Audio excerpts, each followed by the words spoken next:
There is a civilization buried beneath Rome, not metaphorically, literally, beneath the cobblestones of the Eternal City, beneath the foundations of the Colosseum, beneath the basalt blocks of the Appian Way, beneath the churches and the piazzas and the fountains that draw millions of visitors every year. There lies the ghost of a people who built what Rome would later claim as its own.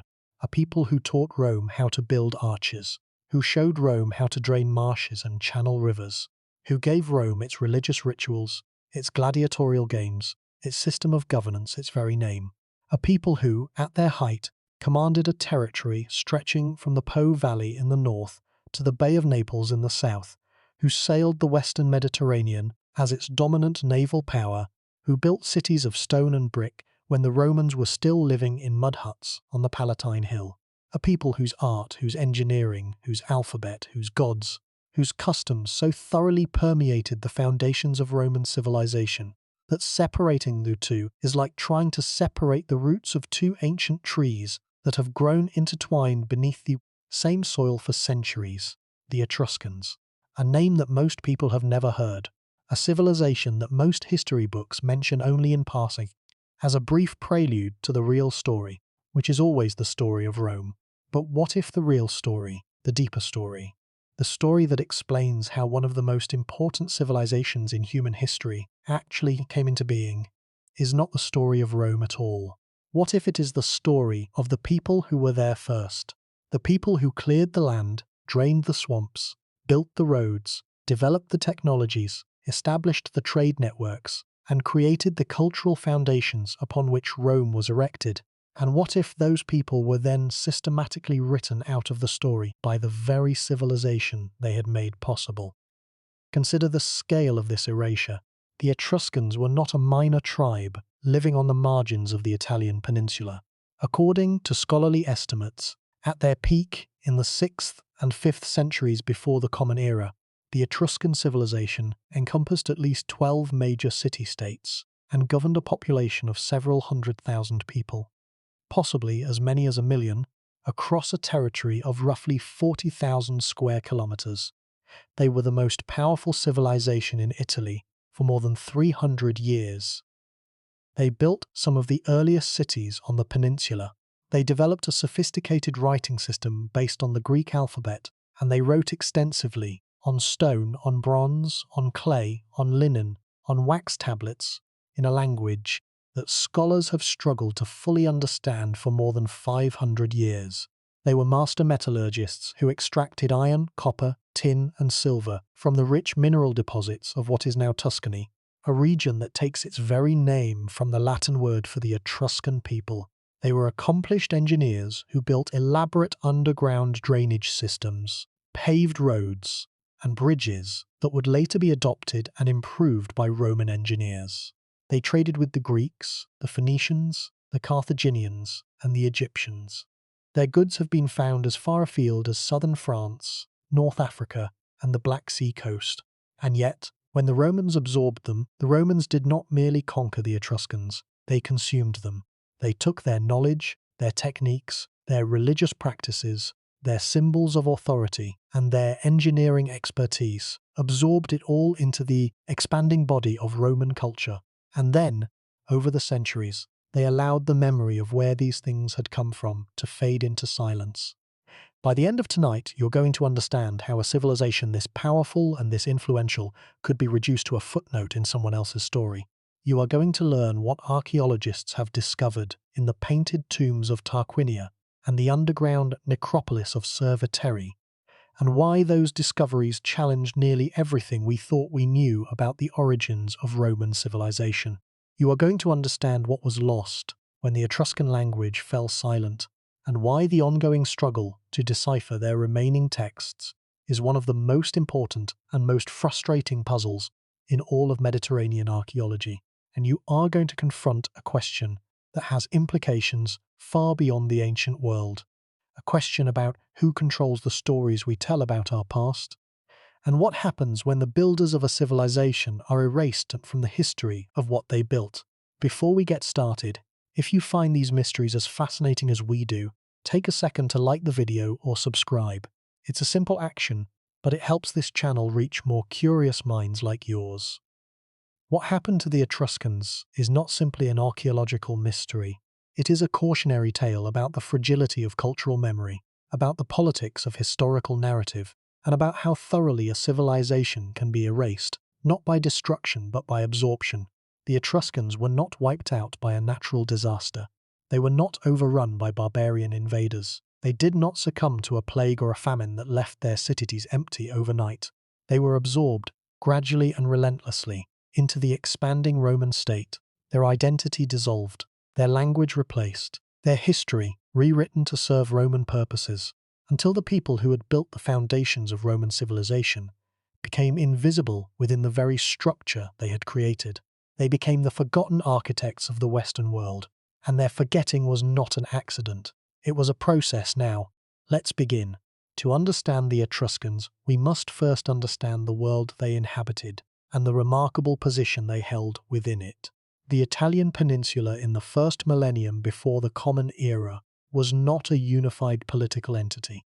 It was a complex mosaic of peoples, languages, cultures, and competing power centers, a landscape as fragmented and as dynamic as the Italian peninsula has remained throughout much of its subsequent history. Greeks had established wealthy colonies along the southern coast, and in Sicily, cities like Syracuse, Tarentum, and Neapolis, modern Naples, that rivaled the great cities of the Greek mainland in wealth and cultural achievement. Various Italic peoples, the Latins, the Sabines, the Samnites, the Umbrians, the Oscans, and many others, occupied the central and southern highlands, each group with its own language, its own customs, and its own political organization. Celtic peoples were pressing in from the north, across the Alps, and into the Po Valley, and at the center of all this, occupying the most strategically advantageous and resource-rich territory on the peninsula, were the Etruscans. The Etruscans occupied a region the Romans would come to call Etruria, corresponding roughly to modern Tuscany, along with portions of Umbria and Lazio.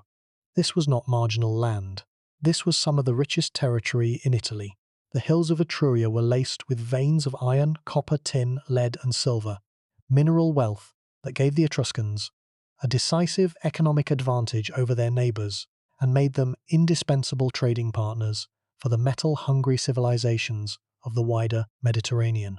The island of Elba, just off the Etruscan coast, was one of the most important sources of iron ore in the ancient world, and the Etruscans controlled it.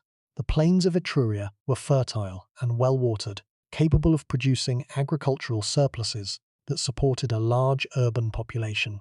The rivers that crossed the region, the Arno, the Tiber, and their tributaries, provided transportation routes connecting the interior to the coast. And the Etruscan coastline itself, with its harbours and beaches, gave the Etruscans direct access to the western Mediterranean sea lanes that were the commercial arteries of the ancient world. The Etruscan civilization emerged into historical visibility around the 8th century before the Common Era, though the roots of Etruscan culture reach back considerably further into the Villanovan period, a name given by archaeologists to the Iron Age culture that preceded and evolved into what we recognize as Etruscan civilization. The transition from Villanovan to Etruscan was not a sudden break, but a gradual transformation, driven in part by increasing contact with Greek and Phoenician traders who brought new technologies, new artistic styles, and new ideas to the western Italian coast. By the 7th century before the Common Era, the Etruscan cities had developed into a network of prosperous, independent city-states, each ruled by its own local aristocracy, each controlling its own territory, but connected to the others by shared language, shared religious traditions, shared cultural practices, and, at least in theory, a loose political confederation. The major Etruscan city-states form a roster that reads like a roll call of ancient Italian power. Tarquinia, on the coast of southern Etruria, was one of the oldest and most prestigious Etruscan cities, famous for its painted tombs that are among the greatest treasures of ancient art. Cerveteri, known to the Etruscans as Caesarea and to the Greeks as Agila, was a major trading centre whose vast necropolis, the Banditatia, contains thousands of tombs spanning centuries of Etruscan history.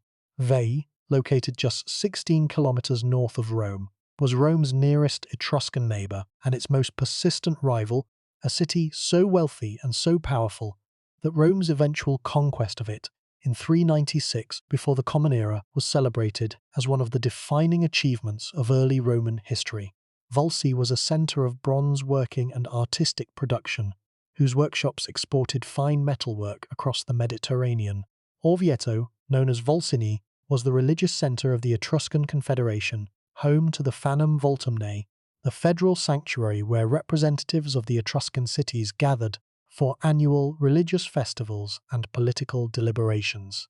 Chiusi, in the interior of Etruria, was a wealthy agricultural centre whose king, Lars Porsena, according to Roman tradition, led an Etruscan army against Rome itself in the late 6th century before the Common Era. Perugia, Arezzo, Volterra, Cortona, Populonia, Roselle, each of these cities was a significant centre of population, wealth and cultural production, and together they formed a network of urban centres that made Etruria one of the most urbanised regions in the Western Mediterranean. To appreciate the scale of Etruscan achievement, consider the physical remains. The Banditaccia necropolis at Cerveteri, now a UNESCO World Heritage Site, covers an area of more than 400 hectares and contains thousands of individual tombs dating from the 9th to the 3rd century before the Common Era. The tombs are not simple holes dug in the ground. They are architectural works of art, carved from the living rock or built of dressed stone, designed to replicate the interior of Etruscan houses with carved columns, ceiling beams, furniture, door frames, and window openings, all rendered in stone as a permanent dwelling for the dead. Some of the larger tombs contain multiple rooms arranged around a central hall, with stone benches serving as beds for the deceased, niches for the storage of grave goods, and decorative details that preserve for us the appearance of Etruscan domestic architecture that has otherwise entirely vanished. Walking through the Banditaccia is like walking through a city of the dead that mirrors a city of the living, a city whose streets are laid out in a regular grid pattern, whose houses are designed with care and skill, and whose inhabitants, though silent for more than 2,000 years, seem to have expected that their homes would endure. At Tarquinia, the painted tombs present something even more extraordinary. More than 6,000 tombs have been identified in the necropolis of Tarquinia, of which more than 200 contain wall paintings. These paintings, executed in vivid colours on the plastered walls of underground burial chambers, are among the most important survivals of ancient painting anywhere in the Mediterranean. They depict scenes of daily life, of feasting and dancing and music, of athletic competitions and hunting expeditions, of religious ceremonies and funeral rites, with a vitality and a directness that is startling even today. The Tomb of the Leopards shows reclining banqueters attended by servants, musicians playing the double flute, and dancers moving with an energy and freedom that seem to radiate from the painted surface. The Tomb of the Triclinium depicts a banquet scene of extraordinary elegance, with figures reclining on couches, drinking wine from painted cups, and listening to musicians whose instruments include lyres, flutes, and castanets. The Tomb of Hunting and Fishing shows a seaside landscape with men diving from a high rock into the sea, boats filled with fishermen casting their nets, and birds soaring through a painted sky of vivid blue. These are not sombre images of death and mourning. They are celebrations of life, joyous and sensual, and profoundly human, and they provide a window into Etruscan culture that no written text could match. The Etruscan achievement in engineering was equally impressive, and considerably more consequential for the future of Western civilization.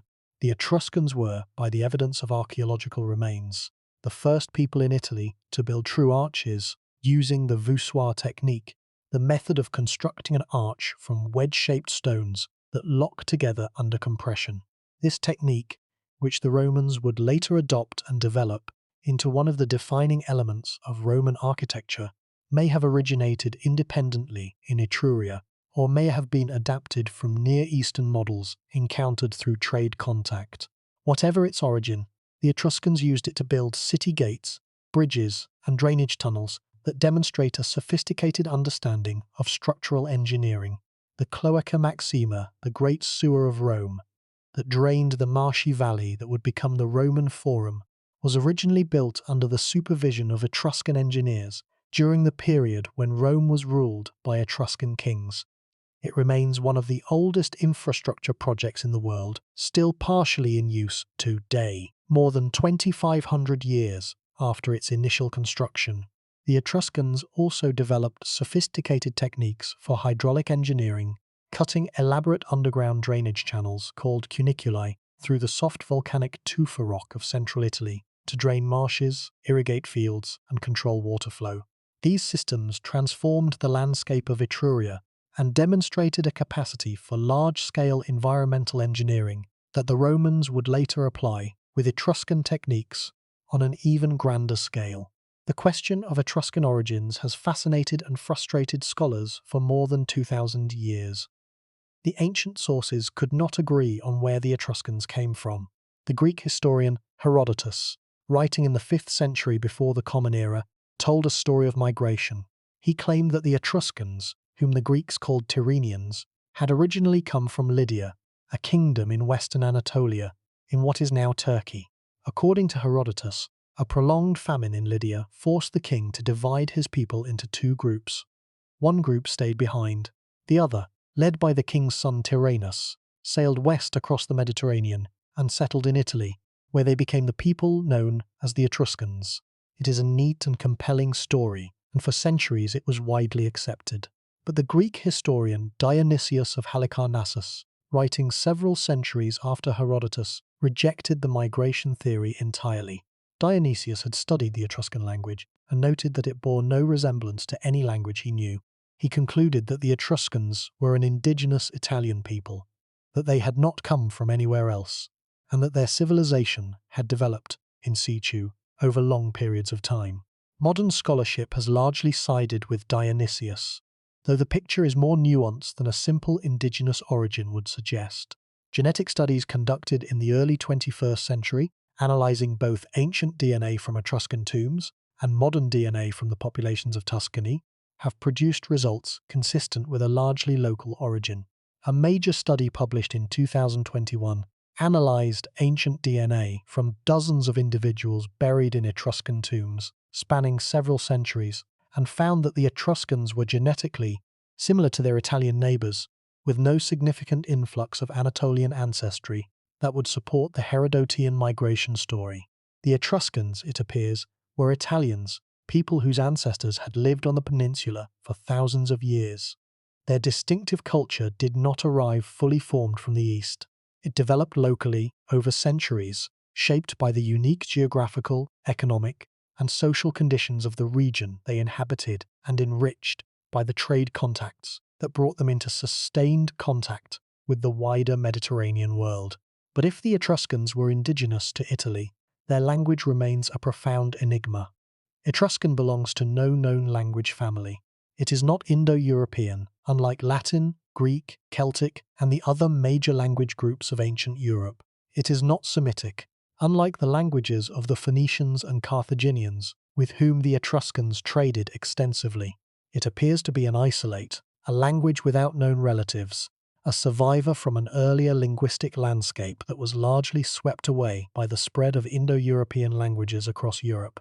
The only language to which Etruscan shows any clear relationship is Rhaetic, a language attested in a handful of inscriptions from the Alpine region of northern Italy and Austria. Beyond that, Etruscan stands alone, a voice speaking from the deep past in a tongue that has no cousins and no descendants. We can read Etruscan, that is an important distinction. The Etruscan alphabet was derived from the Greek alphabet, and the values of most Etruscan letters are known. Scholars can transliterate Etruscan texts, can sound out the words, can read them aloud. But understanding those words, knowing what they mean, is a very different matter. The problem is not the script. The problem is the language itself. Without a substantial bilingual text, a Rosetta Stone for Etruscan, scholars must reconstruct the meaning of Etruscan words through context, through comparison with the few words whose meaning can be inferred from their use, through the handful of Etruscan words that were borrowed into Latin and preserved by Roman authors, and through the painfully slow process of accumulating evidence from thousands of short, repetitive inscriptions, most of which are funerary formulae recording little more than names, family relationships, and ages at death. The longest surviving Etruscan text, the Liber Linteus, the Linen Book, was found wrapped around a mummy in the Egyptian city of Alexandria. It appears to be a ritual calendar, a religious text prescribing the dates and procedures for various ceremonies. It contains roughly 1,300 words. But even this, the longest Etruscan text we possess, cannot be fully translated because too many of its words appear nowhere else in the surviving corpus and their meaning can only be guessed at. The loss of the Etruscan language is one of the great intellectual tragedies of the ancient world. The Etruscans wrote extensively. Roman sources refer to Etruscan books on religion, on divination, on the interpretation of lightning, on the reading of animal entrails, on the organization of cities, on the measurement of land, on the rituals of founding a new settlement, and on many other subjects. None of these books has survived. They were written on perishable materials, on linen scrolls, on wooden tablets coated with wax, on materials that did not survive the centuries the way Egyptian papyrus or Mesopotamian clay tablets did. When the Etruscan language fell out of use, replaced by Latin as Rome absorbed the Etruscan cities one by one, the ability to read those books was lost. The last known person recorded as being able to read Etruscan was the Roman Emperor Claudius, who lived in the 1st century of the Common Era and who wrote a 20-volume history of the Etruscans that is itself now lost. After Claudius' silence, the language that had once been spoken across central Italy, the language in which the Etruscans had written their laws and their prayers and their histories and their scientific observations, became as unreadable as if it had been written in the script of another planet. The relationship between the Etruscans and the early Romans is the key to understanding both civilizations, and it is a relationship that Rome itself worked hard to obscure. According to Roman tradition, preserved in the writings of historians like Livy and Dionysius of Halicarnassus, Rome was ruled by kings for roughly 2.5 centuries, from its legendary founding in 753 before the Common Era to the expulsion of the last king in 509 before the Common Era. The last 3 of these kings, Tarquinius Priscus, Servius Tullius, and Tarquinius Superbus, were, according to the Roman tradition itself, Etruscans. The name Tarquinius is derived from Tarquinia, one of the great Etruscan city-states. The period of Etruscan rule over Rome was, by the Romans' own grudging admission, a period of transformation. Under the Etruscan kings, Rome grew from a collection of villages on the hills above the Tiber into a genuine city. The marshy lowland between the hills was drained by the Cloaca Maxima and paved to create the Roman Forum, the civic centre that would become the heart of the most powerful city in the ancient world. The first permanent temples were built, including the Great Temple of Jupiter on the Capitoline Hill, which was designed and decorated by Etruscan artisans using Etruscan architectural techniques and Etruscan religious conventions. The first defensive wall was constructed around the city. The first public works, the first organized religious ceremonies, the first formal political institutions. All of these, according to the Roman sources themselves, date from the period of Etruscan rule. And yet, the Roman narrative of this period is framed not as a story of Etruscan contribution, but as a story of Etruscan tyranny. The Romans told the story of the Etruscan kings as a cautionary tale about the dangers of one-man rule, culminating in the dramatic expulsion of Tarquinius Superbus, Tarquin the Proud, after his son's assault on the Roman noblewoman Lucretia. The overthrow of the last king and the establishment of the Roman Republic became the founding myth of Republican Rome, a story of liberation from foreign oppression that served as the ideological foundation for the new political order. In this story, the Etruscans were the villains. They were the tyrants whose overthrow made Roman freedom possible. The fact that these same tyrants had built the infrastructure, the institutions, and the cultural foundations on which the Republic would stand was a detail that did not fit the narrative and was therefore quietly minimized. The scale of Etruscan influence on Roman culture extended far beyond architecture and engineering. The Romans adopted Etruscan religious practices wholesale, including the elaborate system of divination known as the Disciplina Etrusca. The Etruscan discipline, which prescribed methods for reading the will of the gods through the observation of lightning, the flight of birds, and the examination of the livers of sacrificed animals. Roman priests called haruspices, who specialized in examining the entrails of animals for divine messages, were practicing an Etruscan art, using Etruscan techniques passed down through centuries of Etruscan religious tradition. The Roman triumph, the elaborate ceremonial procession through the streets of Rome, by which a victorious general celebrated his conquest, was borrowed directly from Etruscan practice. The fasces, the bundle of rods surrounding an axe that symbolized Roman magisterial authority, and that would much later give its name to fascism, was an Etruscan symbol. The toga praetexta, the purple-bordered garment worn by Roman magistrates and by freeborn children, was an Etruscan garment. The curule chair, the folding ivory seat used by senior Roman officials, was an Etruscan design. The Roman practice of gladiatorial combat, which would become one of the defining features of Roman culture, may have originated as an Etruscan funeral rite, a combat performed in honor of the deceased. At every level, from the most sacred religious ritual to the most ordinary symbol of political authority, Rome was built on Etruscan foundations. The numbers, taken together, are revealing. More than 10,000 Etruscan inscriptions have been discovered, making the Etruscan corpus one of the largest bodies of pre-Roman Italian text. More than 6,000 Etruscan tombs have been identified at Tarquinia alone. The Banditaccia necropolis at Cerveteri covers 400 hectares. Etruscan artifacts have been found at archaeological sites across the western Mediterranean, from southern France to North Africa to the coasts of Spain.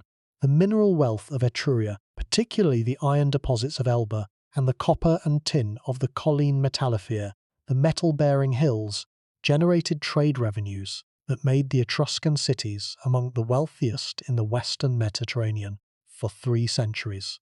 And all of this vast accumulation of wealth and culture and knowledge and achievement, was folded into Rome and forgotten, not destroyed, but absorbed, not erased by violence, but dissolved by assimilation, until the civilization that had made Rome possible became invisible within the civilization it had created. Then something happened that changed everything. The core problem of Etruscan studies is not that the Etruscans left nothing behind. It is that they left behind a puzzle so complex and so resistant to solution that, after more than 5 centuries of scholarly effort, fundamental questions about their civilization remain unanswered. We have their tombs, magnificently preserved beneath the soil of Tuscany and Lazio. We have their art, vivid and expressive, and unlike anything else in the ancient Mediterranean. We have their inscriptions, thousands of them, legible, but only partially understood. We have the testimony of Greek and Roman writers, who described the Etruscans in detail, but always from the outside, always filtered through the prejudices and assumptions of cultures that regarded the Etruscans with a mixture of admiration, envy, and contempt. What we do not have is the Etruscans' own voice.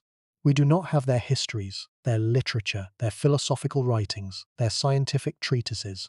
We do not have, in any meaningful sense, their side of the story. And that absence, that enforced silence, is not merely a gap in our knowledge. It is the central fact of Etruscan history, the wound around which everything else revolves. The modern rediscovery of the Etruscans began not with a dramatic excavation or a chance find, but with a slow accumulation of curiosity and evidence that built up over centuries. As early as the 15th century, during the Italian Renaissance, scholars and antiquarians in Tuscany began to take an interest in the ancient remains that littered their landscape. The Medici family, rulers of Florence and patrons of art and learning, collected Etruscan artifacts and displayed them in their palaces. The idea of Etruscan heritage became a source of regional pride, a way for Tuscans to claim a distinguished ancient pedigree independent of Rome. In 1498, a remarkable Etruscan bronze sculpture, known as the Chimera of Arezzo, was discovered during construction work in the city of Arezzo. The sculpture, depicting a wounded lion-headed creature with a goat growing from its back and a serpent for a tail, was a masterwork of Etruscan bronze casting and was immediately recognized as an object of extraordinary artistic importance. It was claimed by the Medici and remains one of the most famous works of Etruscan art in existence. But systematic archaeological investigation of Etruscan sites did not begin until the 18th and 19th centuries, and when it did, The scale of what lay buried beneath the Tuscan soil astonished even the most optimistic scholars. In 1836, a retired general and amateur archaeologist named Lucien Bonaparte, nephew of Napoleon, began excavating Etruscan tombs on his property near the ancient city of Vulci. In the space of just 4 years, Bonaparte and his workers opened more than 2,000 tombs, recovering thousands of painted Greek vases, bronze mirrors, gold jewellery, and other grave goods. The sheer volume of the finds was staggering. Bonaparte's excavations at Vulci yielded more intact Greek-painted vases than had been found in all of Greece combined at that point. The quantity was so immense, and the quality so extraordinary, that for a time scholars debated whether the vases were actually Greek at all, or whether they might be products of the Etruscans themselves. They were in fact mostly Greek imports, evidence of the extensive and lucrative trade between the Greek world and the Etruscan cities, but the debate highlighted the wealth and the cosmopolitan character of Etruscan culture. The discovery that transformed Etruscan studies more than any other came from the painted tombs of Tarquinia.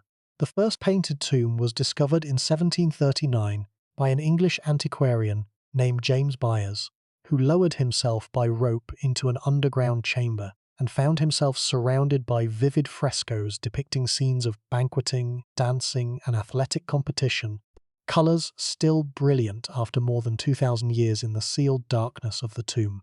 Over the following 2 centuries, more and more painted tombs were discovered at Tarquinia, each one opening another window into a world that had been sealed away for millennia. The paintings revealed an Etruscan society that was sophisticated, pleasure-loving, and remarkably egalitarian by ancient standards, a society in which women attended banquets reclining alongside men, a detail that scandalized Greek and Roman observers, and that modern scholars have recognized as evidence of a social structure significantly different from the rigidly patriarchal societies of Greece and Rome. The position of women in Etruscan society is one of the most distinctive and most discussed aspects of Etruscan culture, and it is also one of the aspects that most clearly reveals the biases of the Greek and Roman sources that are our primary literary evidence. Greek writers, accustomed to a social order in which respectable women were largely confined to the domestic sphere and excluded from public life, viewed Etruscan women with a mixture of fascination and horror. The Greek historian Theopompus, writing in the 4th century before the Common Era, described Etruscan women attending public banquets, exercising naked in the company of men, drinking wine freely, and behaving with a sexual freedom that Greek convention found shocking. His account has been dismissed by many modern scholars as sensationalized or exaggerated, a product of Greek cultural prejudice rather than objective observation. But the archaeological evidence, particularly the tomb paintings, confirms that Etruscan women occupied a social position that was genuinely unusual in the ancient Mediterranean world. In the painted tombs, women are shown reclining at banquets in the position of honor, a posture that in Greek culture was reserved exclusively for men. Etruscan women are identified in inscriptions by their own personal names and by their family names, both paternal and maternal, a practice that suggests a system of kinship and identity more complex than the strictly patrilineal systems of Greece and Rome. On Etruscan sarcophagi, husband and wife are frequently depicted together, reclining on the same couch, embracing, gazing into each other's eyes with an expression of mutual affection that has no parallel in Greek or Roman funerary art. The famous sarcophagus of the spouses, discovered at Cerveteri and now housed in the Villa Giulia Museum in Rome, is perhaps the most iconic image of Etruscan civilization. It depicts a married couple reclining together on a dining couch, their upper bodies raised, their arms extended in a gesture that may represent the offering of wine or perfumed oil. The wife is the same size as her husband. She occupies the same couch. She wears the same expression of calm dignity. The intimacy and equality of the portrayal is striking, and, in the context of the ancient Mediterranean, revolutionary. Nothing like it exists in Greek or Roman art of the same period. The sarcophagus of the spouses is not merely a beautiful work of art. It is a social document, a record of a relationship between men and women, that was fundamentally different from the model that would prevail in the cultures that replaced Etruscan civilization. And it gets worse, or rather, it gets stranger. The more archaeologists have uncovered about the Etruscans, the more it has become clear that many of the things the Romans claimed as their own original achievements were, in fact, Etruscan. The Roman tradition of haruspicy, the reading of omens from the entrails of sacrificed animals, was explicitly acknowledged by the Romans themselves to be Etruscan in origin. But the list extends far beyond religious practice. The Roman calendar, with its system of marking certain days as favourable or unfavourable for public business, was based on Etruscan models. The Roman system of urban planning, with its emphasis on the formal layout of cities, according to a grid pattern oriented to the cardinal points of the compass, followed Etruscan principles that the Romans themselves described as the ritus Etruscus, the Etruscan rite. The Roman technique of reading the will of the gods by observing the flight patterns of birds, a practice known as augury that was central to Roman public life and that no major decision of state could be made without, was borrowed from the Etruscans. The Roman theatre, the Roman circus, the Roman banquet, the Roman funeral, the Roman concept of the afterlife, all of these bore the unmistakable imprint of Etruscan models. The depth of this cultural debt raises a question that Roman sources consistently avoided addressing honestly. If Rome owed so much to the Etruscans, why did the Romans work so hard to minimize that debt? Why did Roman historians frame the period of Etruscan rule as a period of tyranny, rather than as a period of cultural transmission? Why was the story of Rome's origins told as a story of liberation from Etruscan oppression rather than as a story of apprenticeship at Etruscan hands? The answer lies in the politics of identity. For the Romans, the founding myth of the Republic, the story of the expulsion of the Etruscan kings, was not merely a historical narrative. It was the ideological foundation of the Roman political order. The Republic defined itself in opposition to monarchy, and the Etruscan kings were the monarchs against whom the Republic had been founded. To acknowledge the depth of Rome's cultural debt to the Etruscans, to admit that the institutions and practices of the Republic were built on Etruscan foundations, would have been to undermine the founding myth itself. It would have been to admit that the freedom the Republic celebrated was built on the achievements of the very people the Republic had been founded to reject. And so the debt was minimized, obscured, and gradually forgotten, until the Etruscans became what they remained for centuries, a mysterious and half-understood people, glimpsed only through the distorting lens of the civilization that had consumed them. But here's the problem. The archaeological evidence directly contradicts the Roman narrative at nearly every point. The Roman tradition presents the expulsion of the Etruscan kings as a clean break, a moment of liberation, after which Rome was free, independent, and self-determining. The archaeology tells a different story. The material evidence from the late 6th and early 5th centuries before the Common Era, the period immediately following the alleged expulsion, shows no sudden break in Etruscan cultural influence on Rome. Etruscan-style pottery, Etruscan-style architecture, Etruscan-style religious practice, Etruscan-style funerary customs, all of these continued uninterrupted across the supposed divide between monarchy and republic. The Temple of Jupiter on the Capitoline Hill, the most sacred building in Rome, continued to bear its Etruscan architectural form and its Etruscan terracotta decorations for centuries after the kings were supposedly expelled. If the Romans had truly freed themselves from Etruscan tyranny, one would expect to see some evidence of cultural rejection, some deliberate turning away from Etruscan models. Instead, the evidence shows continuity, adaptation, and the selective appropriation of Etruscan cultural elements that continued for centuries. The Roman narrative of the Etruscan kings also conceals a more complex political reality that modern scholarship has only recently begun to untangle. The traditional story presents the kings as foreign rulers imposed on Rome by Etruscan power, but the archaeological and epigraphic evidence suggests that the relationship between Rome and the Etruscan cities was far more nuanced than a simple model of domination and subjection. The Etruscan kings of Rome may not have been conquering foreigners at all. They may have been members of a mobile Etruscan aristocracy that moved between cities, pursuing power and prestige across the boundaries of individual city-states. In the Etruscan world, it was not unusual for ambitious aristocrats to seek their fortunes in foreign cities. The legendary condottiere Lars Porsena of Chiusi, who according to Roman tradition marched on Rome in an attempt to restore the exiled Tarquins, was himself a figure of this mobile aristocratic class. Some modern scholars have suggested that Porsena actually succeeded in capturing Rome and ruled it for a time, a possibility that the Roman tradition would naturally have suppressed because it contradicted the narrative of liberation. The true story of Rome's relationship with its Etruscan rulers was almost certainly more complex, more ambiguous, and more mutually beneficial than the Romans wanted to remember.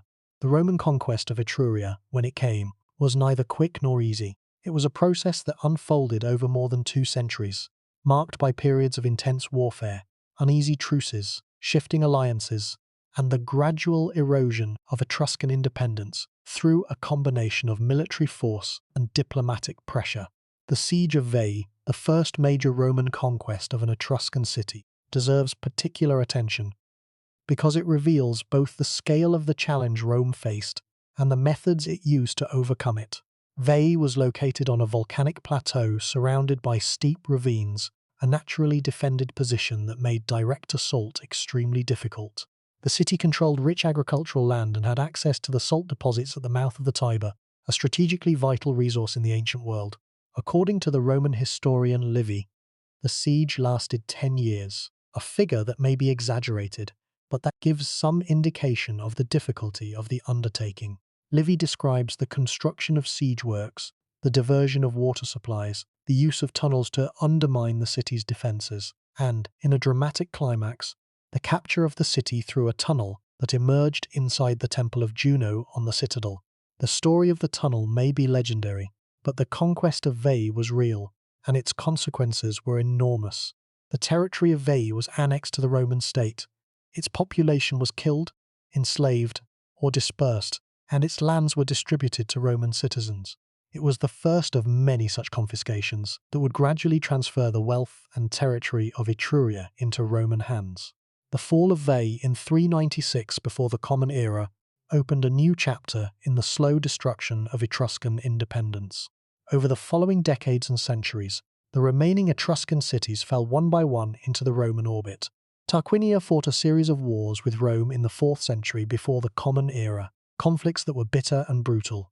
Roman sources record that after one battle, more than 300 Roman prisoners were sacrificed by the Tarquinians in a public ritual, an act that provoked Roman outrage and became a justification for further aggression.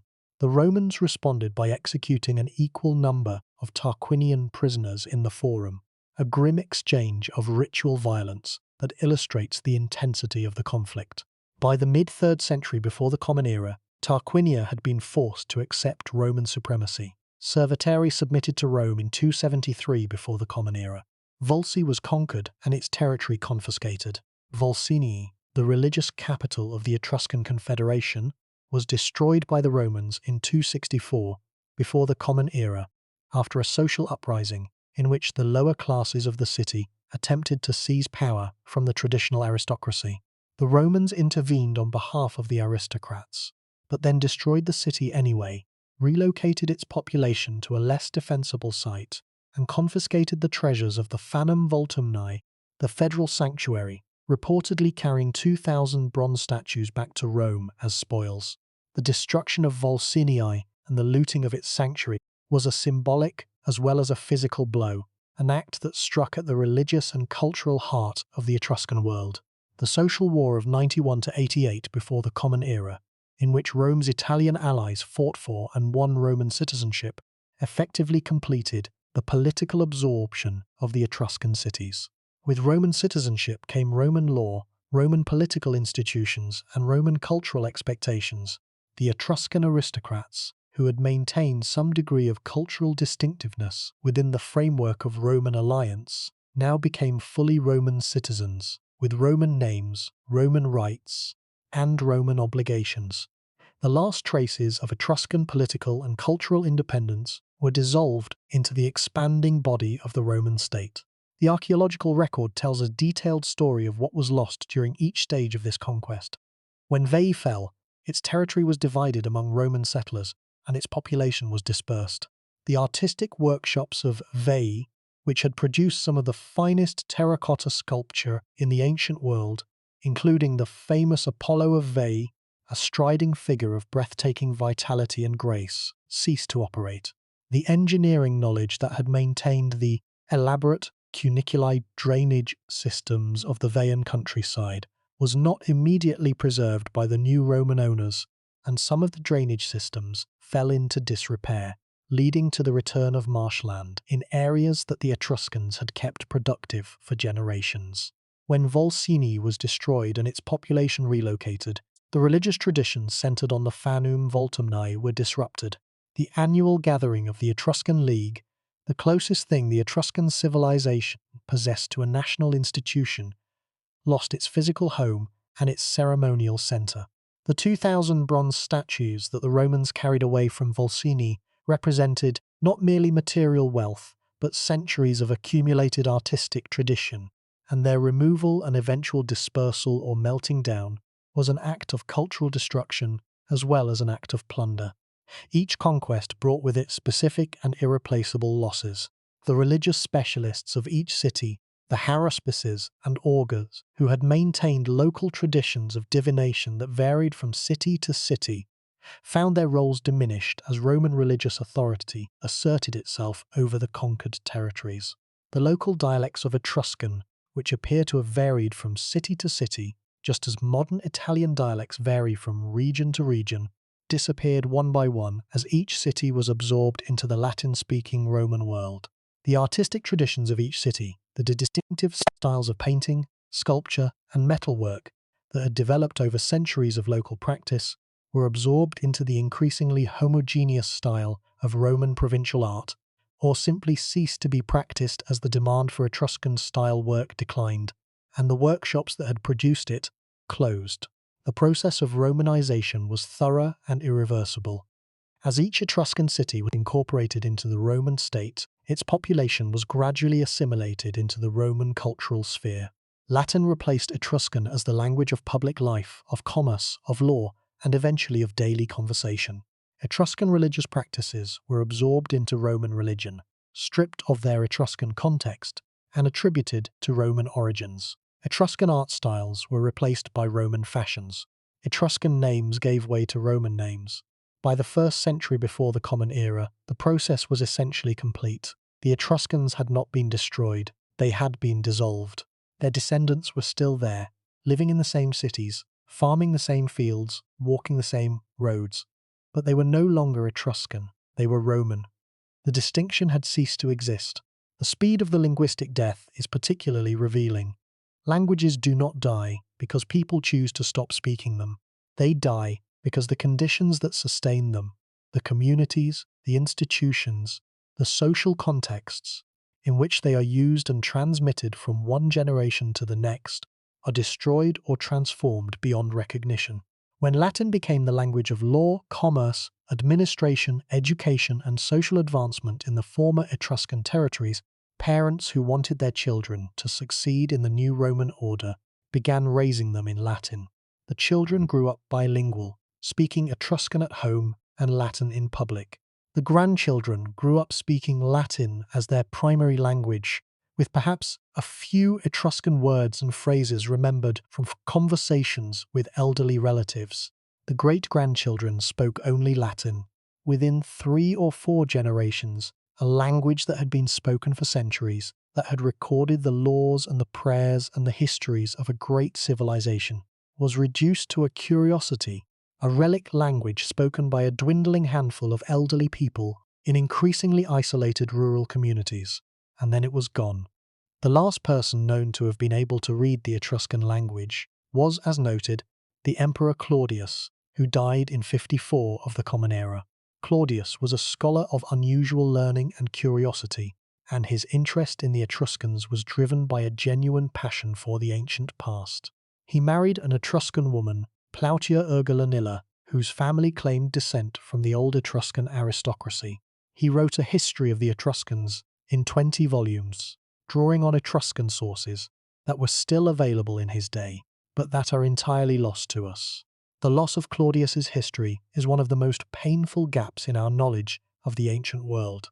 It was the last work by a person who could still access the Etruscan literary tradition directly, the last bridge between the Etruscan world and the world that came after. When that bridge collapsed, it collapsed permanently. Nothing has replaced it. Nothing can. Imagine for a moment what those 20 volumes contained. Claudius had access to Etruscan texts that described the founding of cities, the organization of religious ceremonies, the principles of divination, the history of Etruscan kings and their deeds. He could read the sacred books of Tages and Vigoia in the original Etruscan. He could consult Etruscan historical chronicles that recorded the perspective of the conquered rather than the conqueror. He could, in principle, have given us the Etruscan side of every story that we know only from Roman sources, the Etruscan account of the expulsion of the kings, the Etruscan account of the wars with Rome, the Etruscan understanding of the processes by which their civilization was absorbed and their identity dissolved. 20 volumes of that material would have transformed our understanding of the ancient world as decisively as the discovery of the Dead Sea Scrolls, transformed our understanding of early Judaism and Christianity. But those 20 volumes are gone, mentioned by later Roman authors who knew of their existence, but evidently did not value them enough to ensure their preservation. They were lost in the same vast hemorrhage of ancient literature that consumed so much of the Greek and Roman literary heritage during the centuries of decline, invasion, and cultural contraction that followed the fall of the Western Roman Empire. They were casualties of the same processes of loss and forgetting that had already claimed the Etruscan literary tradition itself, victims of the same indifference that had allowed the Etruscan voice to fall silent in the first place. The result is a civilization that we can see but cannot fully hear. We can walk through their tombs and admire their paintings. We can examine their bronzes and their gold work and their terracottas. We can read their inscriptions, sounding out the words letter by letter, recognizing names and a few common phrases. But we cannot read their books, because no books survive. We cannot read their histories, because those histories are lost. We cannot understand the nuances of their thought, the texture of their daily lives, the content of their conversations, the subjects of their debates, the meanings of their myths, in the way that we can understand these things for the Greeks and the Romans, because the Greeks and the Romans left us a vast literary inheritance, and the Etruscans left us almost nothing. The silence is not total, but it is deep enough that the Etruscans remain, after 2.5 millennia, among the most enigmatic peoples of the ancient world. But here's what makes this truly terrifying. The terrifying truth about the Etruscans is not that they were destroyed. It is that they were replaced, quietly and systematically, by a civilization that then rewrote history to make the replacement seem natural, inevitable, and even beneficial.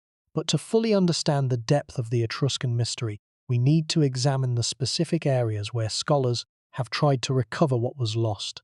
And in each case, we need to understand why those efforts, however brilliant and dedicated, have fallen short. The Etruscans have been studied from every conceivable angle, by linguists, by archaeologists, by geneticists, by art historians, by engineers, by historians of religion, and by specialists in ancient trade and economics. Each approach has revealed something new.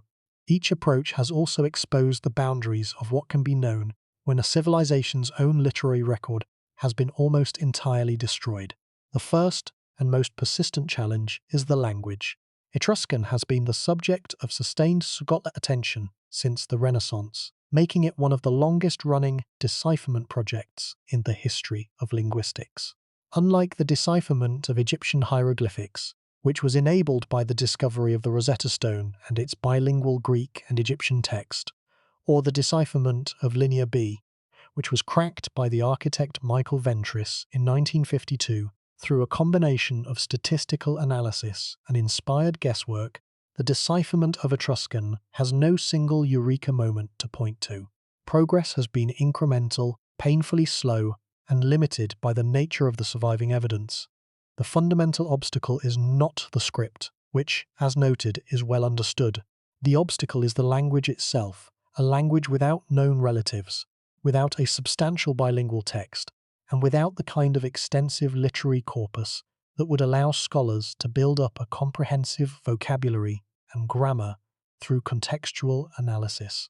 The vast majority of the approximately 10,000 surviving Etruscan inscriptions are short funerary texts, epitaphs carved on tomb walls or painted on sarcophagi, recording the name of the deceased, the names of their parents, their age at death, and sometimes their official titles or public offices. These inscriptions have allowed scholars to reconstruct a considerable amount of the Etruscan vocabulary related to kinship, numbers, social status, and funerary practice. We know, for example, that the Etruscan word for son was clan, that the word for daughter was sec, that the word for wife was puia, that the word for years was avils, and that the word for died was lupu. We know the Etruscan words for the numbers from 1 to 6, though even these are not agreed upon by all scholars. We can read most Etruscan names and can identify the family relationships recorded in tomb inscriptions with reasonable confidence. But this knowledge, hard-won as it is like knowing the vocabulary of a restaurant menu while being unable to read the novel displayed in the window next door.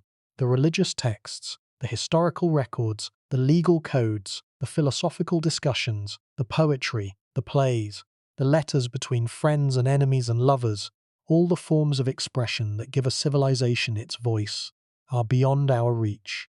The Labyrinthus, the longest surviving Etruscan text, has been the subject of intense study since its discovery in the 19th century. The text, which was written on a linen scroll that was later cut into strips and used to wrap an Egyptian mummy in Alexandria, appears to be a religious calendar prescribing the dates and rituals for various ceremonies throughout the Etruscan year. Scholars have been able to identify the names of several Etruscan deities mentioned in the text, including Nethans, the Etruscan equivalent of Neptune, and Usil, the sun god, and Thesan, the goddess of dawn. They have identified words for offerings, for wine, for prayers, for specific ritual actions. But a fully coherent translation of the Labyrinthus remains elusive because too many of its words appear only in this single text and cannot be cross-referenced with other inscriptions to establish their meaning with certainty. A second important Etruscan text is the Tabula Cortonensis, a bronze tablet discovered in 1992 near the city of Cortona. The tablet records what appears to be a legal transaction, possibly a land sale or a boundary agreement, involving multiple parties and witnessed by numerous individuals. It is the third longest Etruscan text ever found, containing approximately 206 words. The Tabula Cortonensis has been intensively studied, and scholars have been able to extract from it a significant amount of information about Etruscan legal terminology and social structure. But once again, a complete and confident translation remains beyond reach, because the text contains words and grammatical constructions that do not appear elsewhere in the surviving corpus. Every Etruscan text of any substance presents the same problem. It contains enough familiar elements to tantalize, enough recognizable names and phrases to suggest the general subject matter, but too many unknown words and structures to allow a full and reliable translation. The language sits just beyond the horizon of understanding, close enough to see dimly but too far away to read clearly. The math is striking when we consider the statistical challenge. To achieve a reasonable understanding of a language through contextual analysis alone, without the aid of a bilingual text, scholars estimate that a corpus of at least 50,000 to 100,000 words of continuous text is needed. The entire surviving Etruscan corpus, from all sources combined, totals perhaps 10,000 to 15,000 words, and most of those words are names, numbers, and repetitive funerary formulae that tell us very little about the broader vocabulary and grammar of the language. The corpus is simply too small and too repetitive to support the kind of comprehensive linguistic analysis that would be needed to crack the language open. Without a major new discovery, either a substantial bilingual text or a cache of previously unknown Etruscan documents in a genre other than funerary inscription, the full decipherment of Etruscan may remain forever out of reach. This limitation has not stopped scholars from trying. In the 20th and 21st centuries, a variety of innovative approaches have been brought to bear on the Etruscan problem. Some scholars have attempted to use computational methods, applying statistical analysis and machine learning techniques to the corpus in the hope of identifying patterns and regularities that human analysis might miss. Others have focused on the combinatorial method, building up the grammar of Etruscan piece by piece from the internal evidence of the texts themselves, identifying suffixes and prefixes that change the meaning of known words, and using these morphological patterns to infer the meanings of unknown words.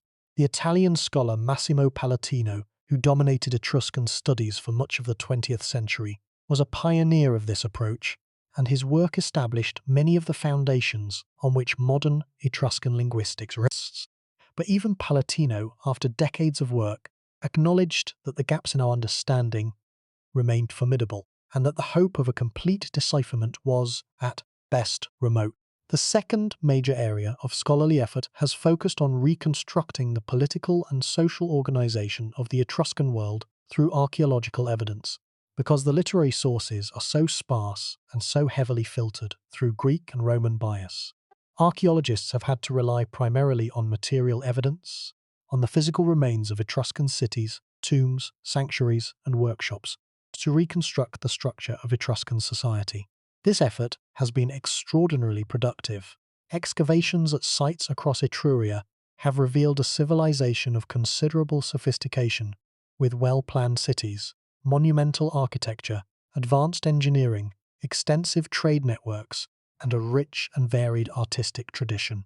But material evidence has inherent limitations. It can tell us what the Etruscans built, what they ate, what they wore, what they buried their dead with, and how they decorated their homes and their tombs. It cannot tell us what they thought, what they believed, what they debated, what they feared, or what they hoped for. Without the written word, the inner life of a civilization remains forever opaque. The archaeological evidence does, however, make one thing unmistakably clear. The Etruscans were innovators, and many of their innovations were foundational to the development of Roman and, by extension, Western civilization. Consider the arch. The true arch, built from individual wedge-shaped lodestones called voussoirs, that lock together under compression, and that can span openings wider than any single stone could bridge, is one of the most important structural inventions in the history of architecture. The Romans would eventually deploy the arch on a scale, and with a sophistication that had no precedent, building aqueducts, bridges, amphitheatres, and triumphal arches that still stand 2,000 years after their construction.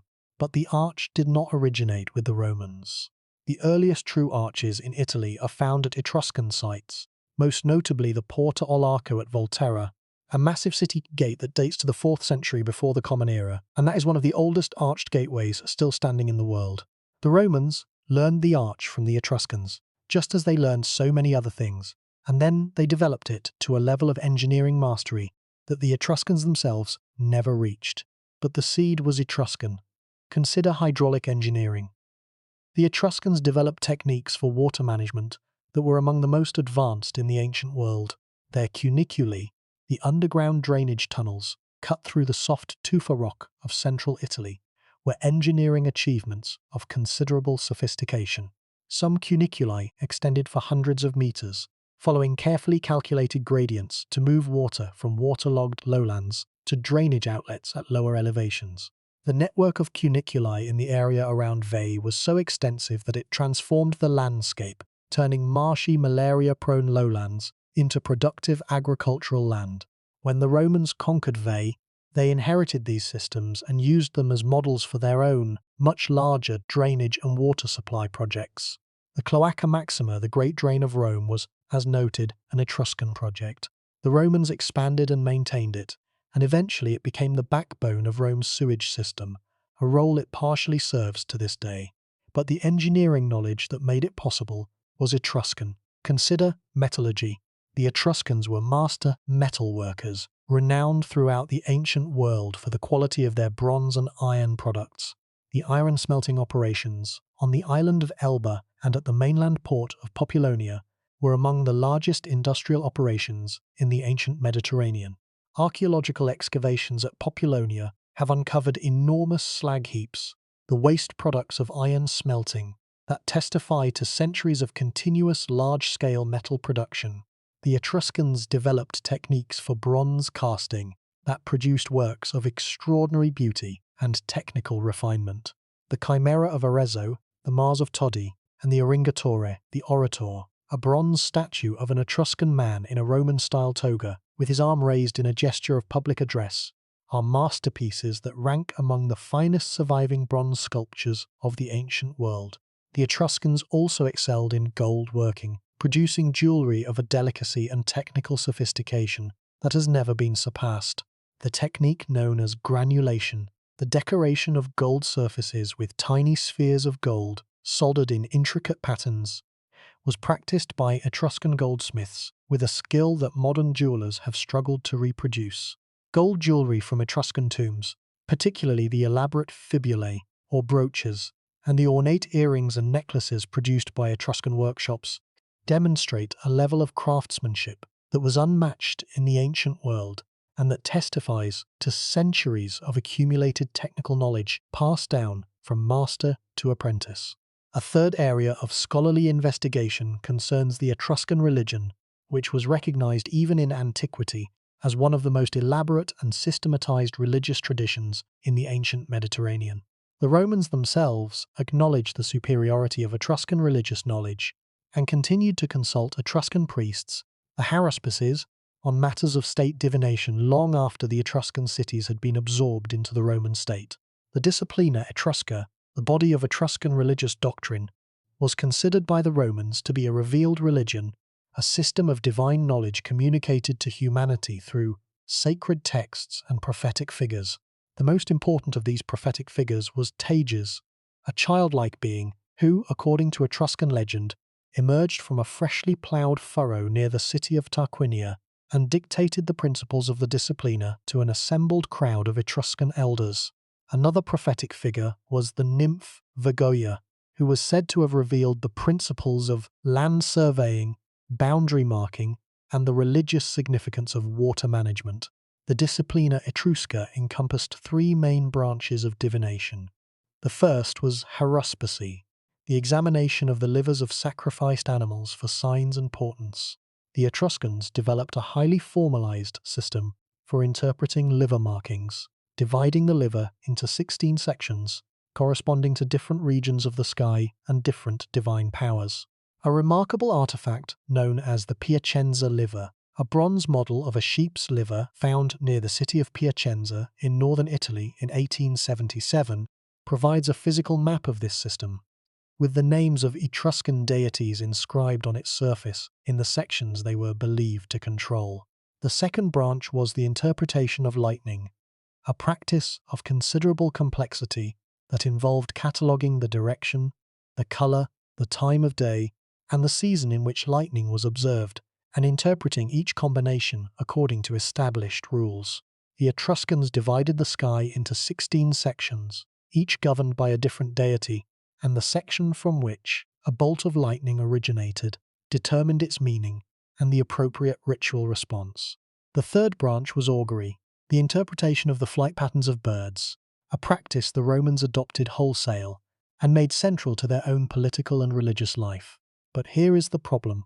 Almost everything we know about the Etruscan religion comes from Roman and Greek sources. The Etruscan sacred texts themselves, the books of Tages and Vagoia, the ritual calendars, the theological writings, the ceremonial prescriptions, have not survived.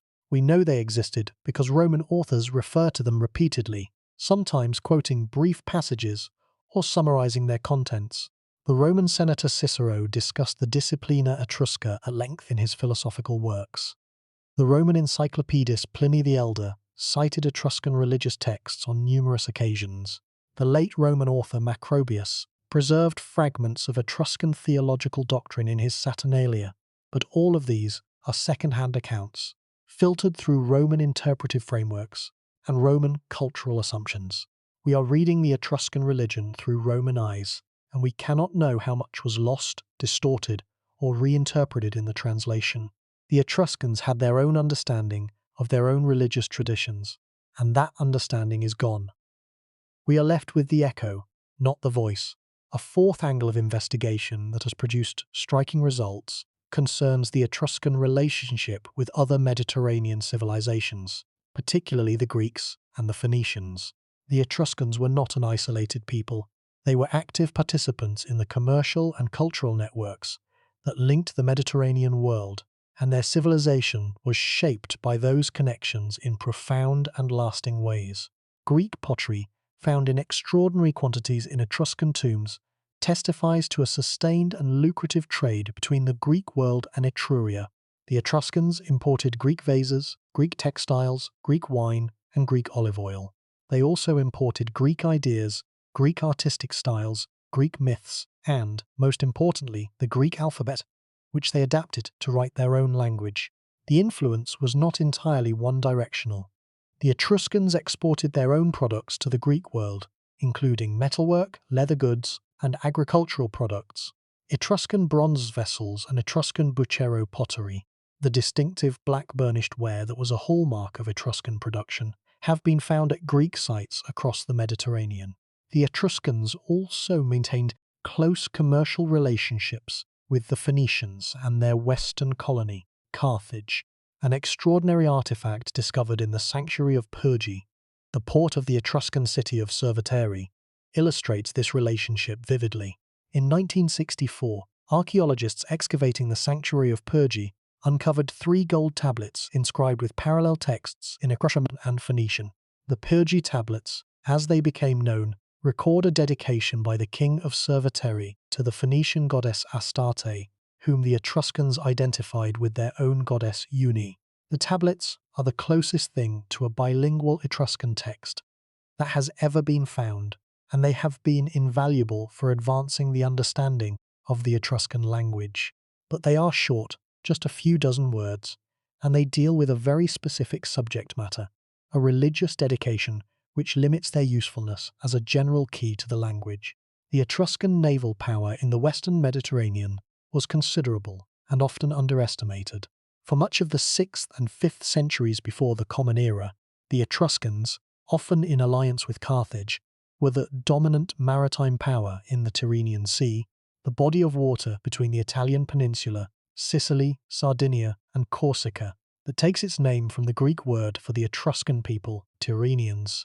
The Etruscan fleet was large enough and powerful enough to challenge Greek colonial expansion in the Western Mediterranean.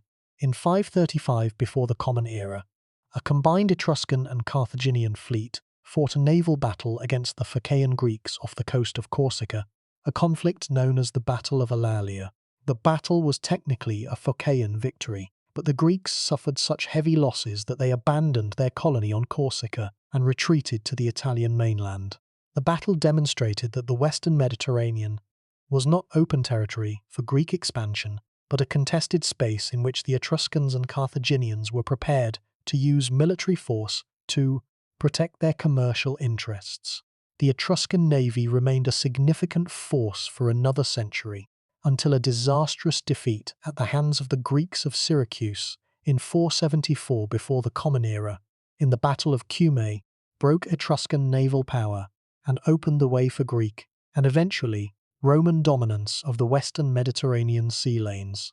Let us now consider the broader pattern of civilizational absorption and erasure, for the Etruscans are not the only people in history whose achievements have been claimed, appropriated, and eventually forgotten by the civilizations that succeeded them. The pattern repeats with variations across time and geography, and each repetition illuminates something important about how civilizations construct their identities and how, in the process, they erase the identities of others. In the Indus Valley, the cities of Mohenjo-daro and Harappa developed a level of urban sophistication that was not matched in the region for thousands of years.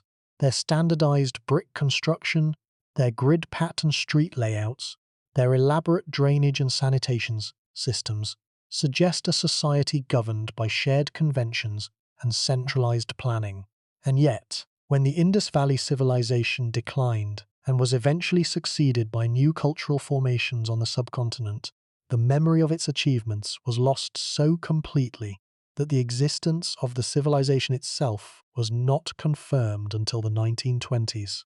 The people who had built the most advanced cities in the ancient world became invisible. Their writing undeciphered, their history unremembered, their extraordinary engineering swallowed by the earth and by time.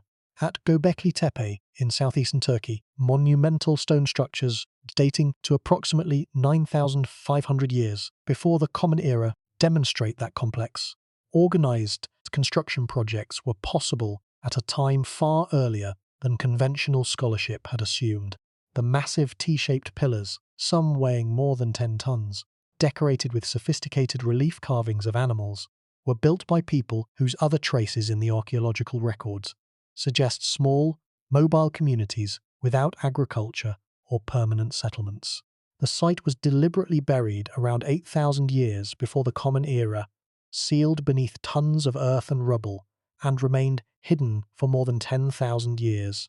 The knowledge and the organizational capacity that built Göbekli Tepe vanished with its burial, leaving no trace in the cultural memory of the peoples who later inhabited the same region. The ancestral Puebloans of the American Southwest built the great houses of Chaco Canyon, multi-story stone structures containing hundreds of rooms, connected by a network of roads extending across the desert landscape with a precision and a formality that suggest political authority and ceremonial significance far beyond the needs of mere transportation. More than 200,000 timber beams were transported from forests, more than 70 kilometers distant, to construct the great houses, a logistical achievement of staggering scale accomplished without wheeled vehicles or draft animals. By the late 1200s of the Common Era, Chaco Canyon was abandoned. The great houses stood empty. The roads fell into disuse. The people dispersed across the region, and within a few generations, the connection between the descendant communities and the builders of the great houses was lost. At Angkor, the Khmer Empire built the largest pre-industrial city on Earth, a metropolis of more than 1,000 square kilometers supporting a population that may have reached 1 million people. The Temple of Angkor Wat, the largest religious monument ever constructed, was built in the early 12th century of the Common Era with a sophistication of engineering and a richness of artistic decoration that placed it among the supreme achievements of human civilization. And yet, by the 15th century, Angkor was in decline, its population dispersing, its water management systems failing, its great monuments slowly being reclaimed by the encroaching jungle. When European explorers encountered the ruins in the 19th century, the scale of what they found was so vast and so unexpected that some refused to believe it could have been built by the ancestors of the people then living in the region. And then there is Cahokia, near the modern city of St. Louis, the largest settlement in North America north of Mexico at its peak around 1050 to 1150 of the Common Era. The population may have reached 20,000, comparable to contemporary European cities. Monk's Mound, the enormous earthen platform at the site's center, rises approximately 30 meters above the floodplain, a monument built entirely by human labor over the course of decades, basket load after basket load, without metal tools or wheeled vehicles. Trade goods at Cahokia originated from across the eastern half of the continent, from the Great Lakes to the Gulf of Mexico. By 1300, the site was abandoned. When European settlers arrived, they attributed the mounds to a mythical race of builders, unable to credit the indigenous peoples with the capacity for such monumental construction. Cahokia had been not merely abandoned but actively misattributed, its achievements stolen from its builders by the assumptions of the newcomers. The pattern that connects these cases is not destruction but disconnection. In each case, a complex civilization created achievements of lasting significance, and in each case, the connection between those achievements and the people who created them was severed by the passage of time, by the failure of cultural transmission, by the displacement or absorption of the original population, or by the deliberate rewriting of history. The Etruscans fit this pattern with a precision that is both illuminating and deeply unsettling, because in their case, the disconnection was not caused by natural disaster or by the slow erosion of time. It was caused, at least in part, by deliberate cultural appropriation on a civilizational scale. Rome did not merely conquer the Etruscans, it digested them. It metabolized their knowledge, their techniques, their symbols, and their practices, converting Etruscan cultural capital into Roman cultural capital so thoroughly that the original source became invisible. The Etruscan case is also distinctive in another way that deserves careful attention. In most of the parallel cases we have examined, the civilizations in question left behind monumental physical remains that eventually drew the attention of archaeologists and scholars, remained so large and so obviously the products of a sophisticated culture that they could not be ignored, even if they could be misattributed.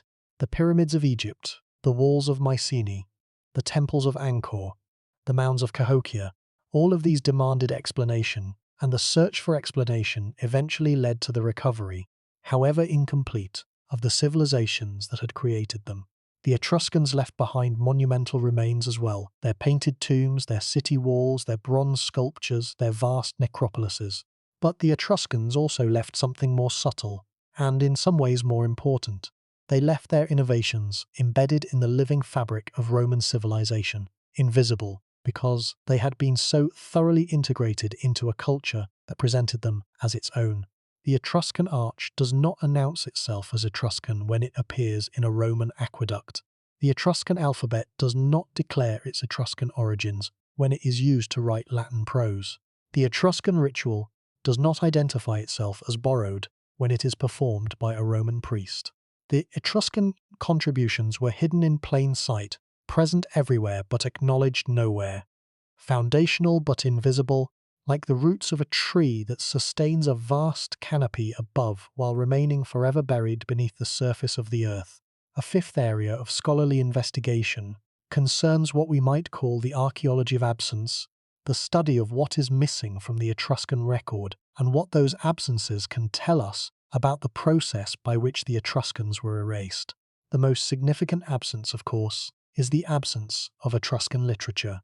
The Romans produced one of the great literary traditions of the ancient world, a tradition that includes history, philosophy, poetry, drama, oratory, satire, and technical writing of every description.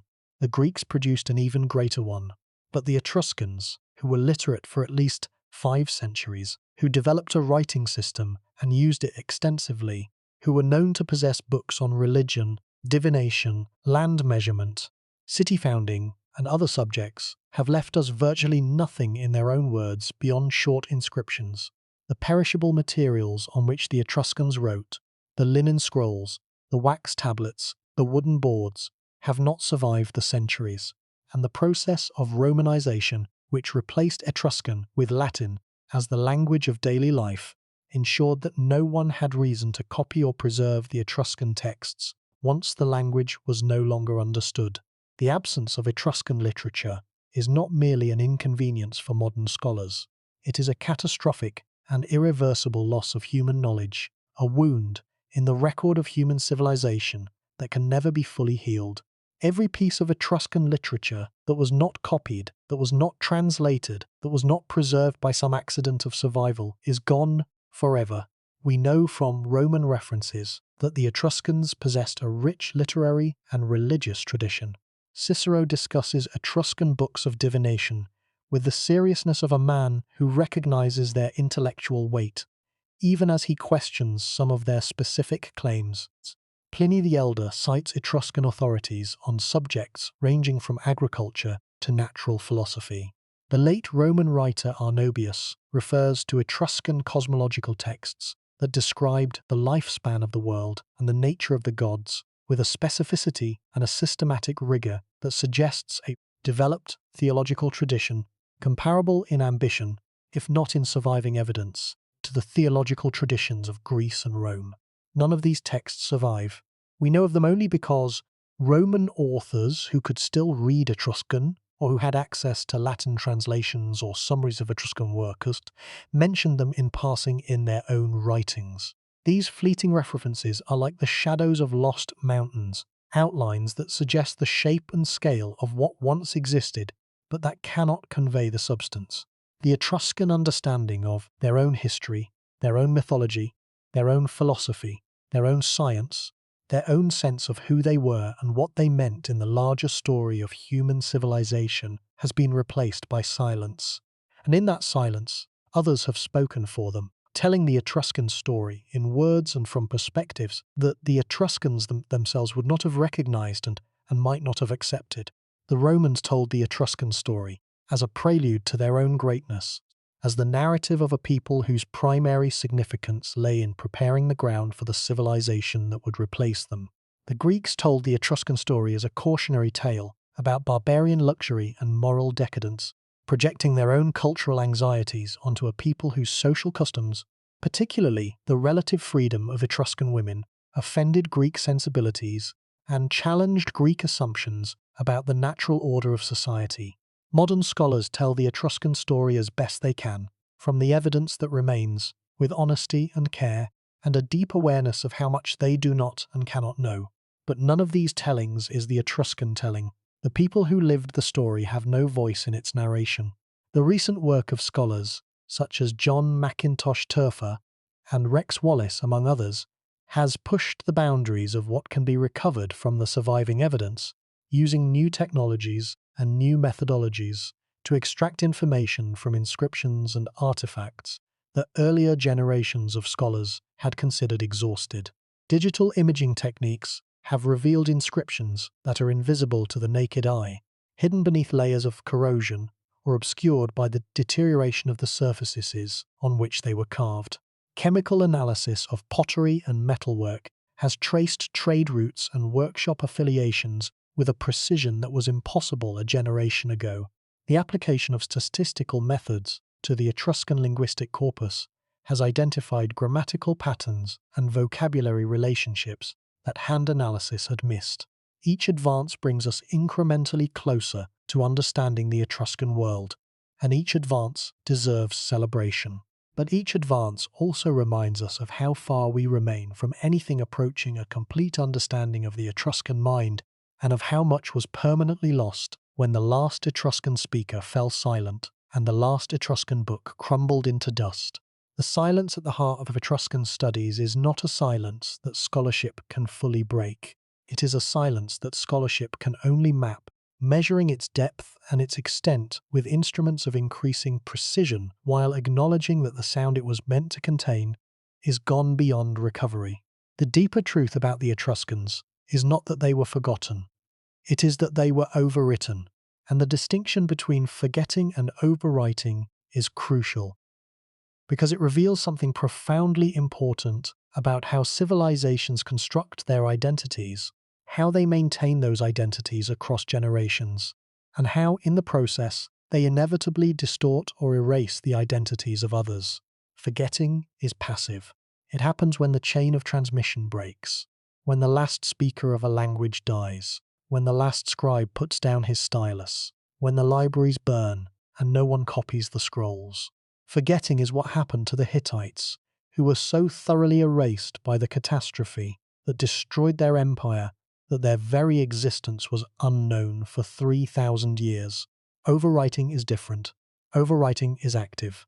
It happens when a successive civilization takes the achievements of its predecessor, incorporates them into its own cultural framework, and then tells the story of those achievements as if they had always been its own. Overwriting is what Rome did to the Etruscans. The Romans did not forget the Etruscans. They remembered them perfectly well. Roman authors wrote about the Etruscans repeatedly, discussing their customs, their religion, their art, their political organization, and their role in Rome's early history. But in every case, the Romans told the Etruscan story from a Roman perspective, for Roman purposes, using Roman categories of thought, and the cumulative effect of this retelling was to transform the Etruscans from the builders of Rome's foundations into a supporting cast in Rome's origin story, from protagonists of their own civilization into bit players in someone else's narrative. Let that sink in. This is not science fiction. It is documented history. The process by which a civilization is absorbed and overwritten by its successor is not a theoretical possibility or a speculative scenario. It is a pattern that has repeated itself throughout history, in different places and at different times, with variations in detail but remarkable consistency in overall structure. The conqueror absorbs the conquered. The conqueror takes what is useful, discards what is inconvenient, and rewrites the story to make the conquest seem natural, justified, and beneficial. Over time, the original story fades. The conquered people, if they survive at all, survive as characters in the conqueror's narrative, defined by the conqueror's categories, judged by the conqueror's values, remembered only insofar as their memories serves the conqueror's purposes. The Etruscans are a paradigmatic case of this process, and studying them reveals its mechanics with unusual clarity. Consider the Roman triumph, one of the most spectacular and symbolically important ceremonies in Roman public life. When a Roman general won a decisive victory, he might be awarded a triumph, a formal procession through the streets of Rome in which the victorious general rode in a four-horse chariot, his face painted red with vermilion, wearing a purple toga embroidered with gold, preceded by his captives and his spoils, and followed by his cheering soldiers. The triumph was the highest honour a Roman could receive, the ultimate expression of military glory and public acclaim, and it was borrowed wholesale from the Etruscans. The four-horse chariot, the painted face, the purple and gold toga, the format of the procession itself, all of these elements were Etruscan in origin. The Romans knew this. Ancient sources explicitly acknowledge the Etruscan derivation of the triumphal ceremony, but over time, the triumph became so thoroughly identified with Roman culture, so deeply embedded in the Roman sense of national identity, that its Etruscan origins became a footnote, an interesting but ultimately unimportant detail in a story that was really about Rome. The same process operated across every dimension of cultural life. The fasces, the bundle of rods and axe that symbolized the authority of Roman magistrates, was an Etruscan symbol that the Romans adopted during the period of Etruscan kingship and retained throughout the Republic and the Empire. The toga praetexta, the purple-bordered toga worn by Roman magistrates and freeborn children, was an Etruscan garment.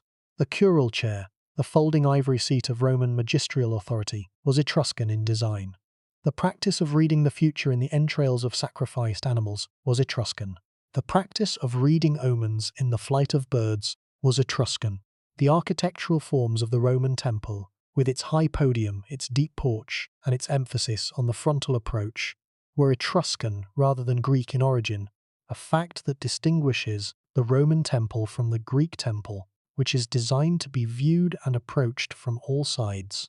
The Latin alphabet itself, the script in which the Romans wrote and in which this script is composed, was derived not directly from the Greek alphabet, but from the Etruscan adaptation of the Greek alphabet, an intermediate step that is often overlooked, but that places the Etruscans at the very origin point of the writing system that has dominated the Western world for more than 2,000 years.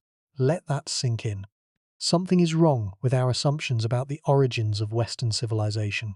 The standard narrative, the story taught in schools and told in popular histories and assumed as background knowledge by educated people around the world, traces the roots of Western civilization from Greece to Rome, from the Athenian Agora to the Roman Forum, from Plato and Aristotle to Cicero and Virgil, in a continuous line of cultural transmission that constitutes the foundation of the modern Western world. This narrative is not false. The contributions of Greece and Rome to Western civilization are immense and undeniable, but the narrative has a gap. Between Greece and Rome, between the Greek cultural influence shaped so much of Roman thought and the Roman political and legal institutions that shaped so much of the modern world, there is a missing link.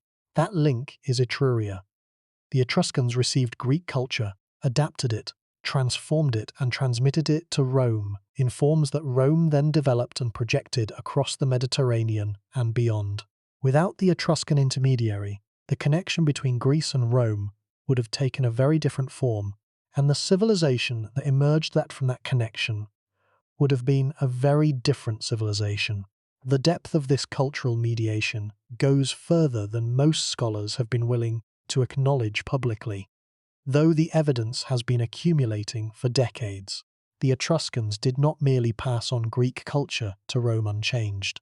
They filtered it, adapted it, and combined it with their own indigenous traditions to create a distinctively Etruscan synthesis that was neither purely Greek nor purely Italian.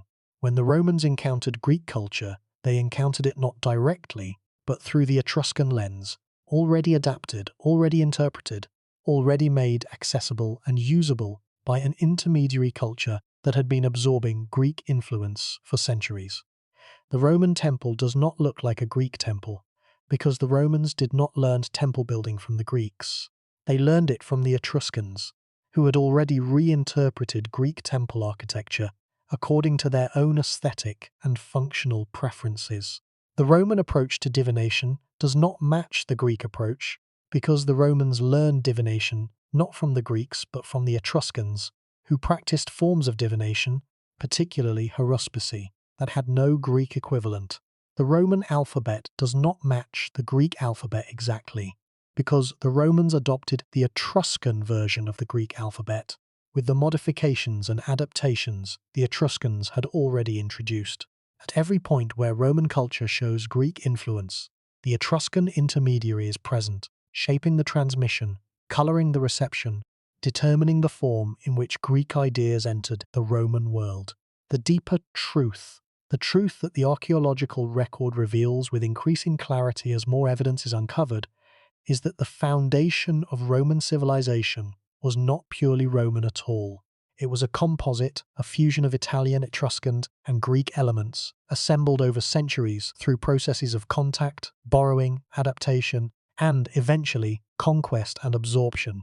The Roman genius, and it was genuine genius, lay not in originating all of these elements but in synthesizing them, in combining Etruscan engineering with Greek aesthetics, Etruscan religious practice with Greek philosophy, Etruscan political symbols with Roman institutional innovation, to create something new and powerful and enduring. But the synthesis was presented to the world as a creation, as if Rome had invented what it had in fact assembled. And the components that went into the assembly, particularly the Etruscan components, were gradually obscured by the magnificent whole. The implications of this for how we understand the origins of our own civilization are profound and uncomfortable. If the foundations of Roman civilization were significantly Etruscan, and if the foundations of Western civilization were significantly Roman, then the foundations of Western civilization are, to a degree that has never been fully acknowledged. The arch that supports the cathedral, the legal tradition that undergirds the constitution, the alphabet that records the poem, the religious concepts that inform the theology, the political symbols that adorn the courthouse, all of these trace their roots through Rome, to a people whose name most Westerners have never heard, whose language we cannot fully read, and whose own account of themselves has been lost forever. We are, in ways we do not recognize and have never been taught, the inheritors of a civilization we cannot name. The knowledge loss is not merely historical, it is ongoing. Every year, Etruscan tombs are looted by illegal excavators, the tombaroli, who ransack the burial sites of Etruria in search of artifacts to sell on the international antiquities market. Every looted tomb is a lost context, a destroyed archive, a story that can never be told. When a tomb is excavated by professional archaeologists, the position of every object, its relationship to every other object, the condition of the walls and the paintings and the skeletal remains, all of these details are recorded and analysed, and they contribute to our understanding of Etruscan culture and society. When a tomb is looted, all of that contextual information is destroyed. The objects may survive, displayed in private collections or in museums that purchased them without asking too many questions about their provenance. But the information that gave those objects their meaning, the archaeological context that allowed them to tell a story, is gone. The Italian authorities have worked for decades to combat tomb robbing, with some success, but the black market in Etruscan antiquities remains lucrative, and the destruction continues. The ongoing looting of Etruscan sites is not merely a crime against Italian cultural heritage. It is a continuation of the erasure that began with Roman absorption 2,000 years ago, a second wave of cultural destruction that is removing the last remaining evidence of a civilization that has already lost almost everything it once possessed. The historian Joseph Tainter's framework for understanding civilizational collapse illuminates the Etruscan case from an unexpected angle. Tainter argued that complex societies are inherently vulnerable because the costs of maintaining complexity tend to rise until they exceed the benefits, at which point simplification becomes inevitable. The Etruscan case presents a variant of this dynamic. The Etruscan city-states did not collapse under their own weight. They were absorbed by a neighboring power that was simpler, more unified, and more militarily aggressive. But the absorption was possible in part because the Etruscan Confederation, a loose alliance of independent city-states that rarely acted in concert, was structurally unable to mount a coordinated defense against a centralized and determined enemy. The political fragmentation of Etruria, which had been a source of cultural diversity and creative competition during the centuries of Etruscan independence, became a fatal weakness when confronted by the unified military power of Rome. The Etruscans fell not because they were weak, but because they were divided, and their division was a structural feature of their civilization that could not be overcome even in the face of existential threat. There is a deeper structural lesson in the Etruscan experience that goes beyond the specific dynamics of Roman expansion. The Etruscans demonstrate that a civilization can be destroyed not only by catastrophic events, by earthquakes, droughts, invasions, and plagues, but also by success. The very success of Etruscan cultural transmission, the fact that their innovations were so useful, so adaptable, and so easily integrated into the expanding body of Roman culture, was what made them vulnerable to absorption. If Etruscan technology had been inferior, if Etruscan art had been crude, if Etruscan religion had been unsophisticated, the Romans would have had little reason to absorb them and every reason to replace them with something better. But because Etruscan cultural products were excellent, because they represented genuine advances in engineering, in metallurgy, in religious thought, in artistic expression, and in political organization, the Romans found it easier and more efficient to adopt them than to reinvent them.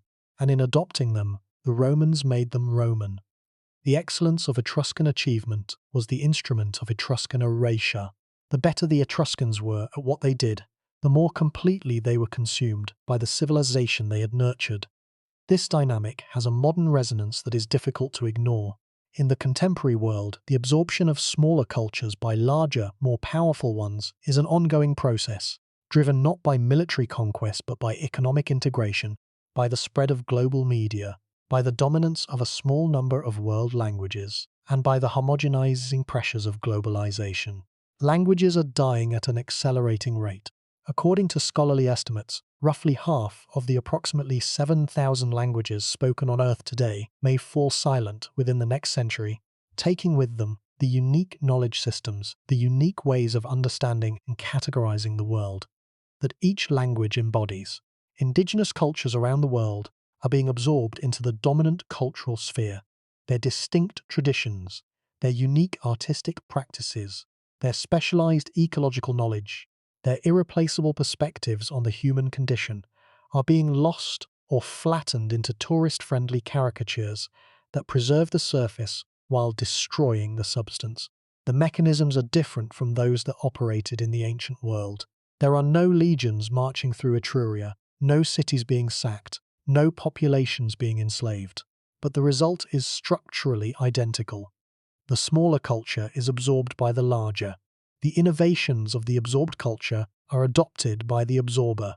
The identity of the original innovators is gradually erased, and the world becomes poorer, not because it has lost material wealth, but because it has lost ways of thinking, ways of seeing, ways of being human that can never be reconstructed once they are gone.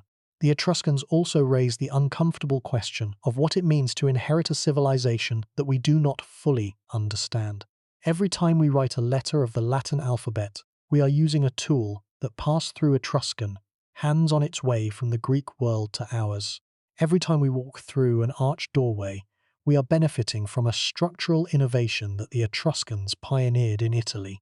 Every time a government official sits behind a desk adorned with the symbols of state authority, those symbols trace their lineage, however distantly, through the Roman fasces and the curule chair to their Etruscan prototypes.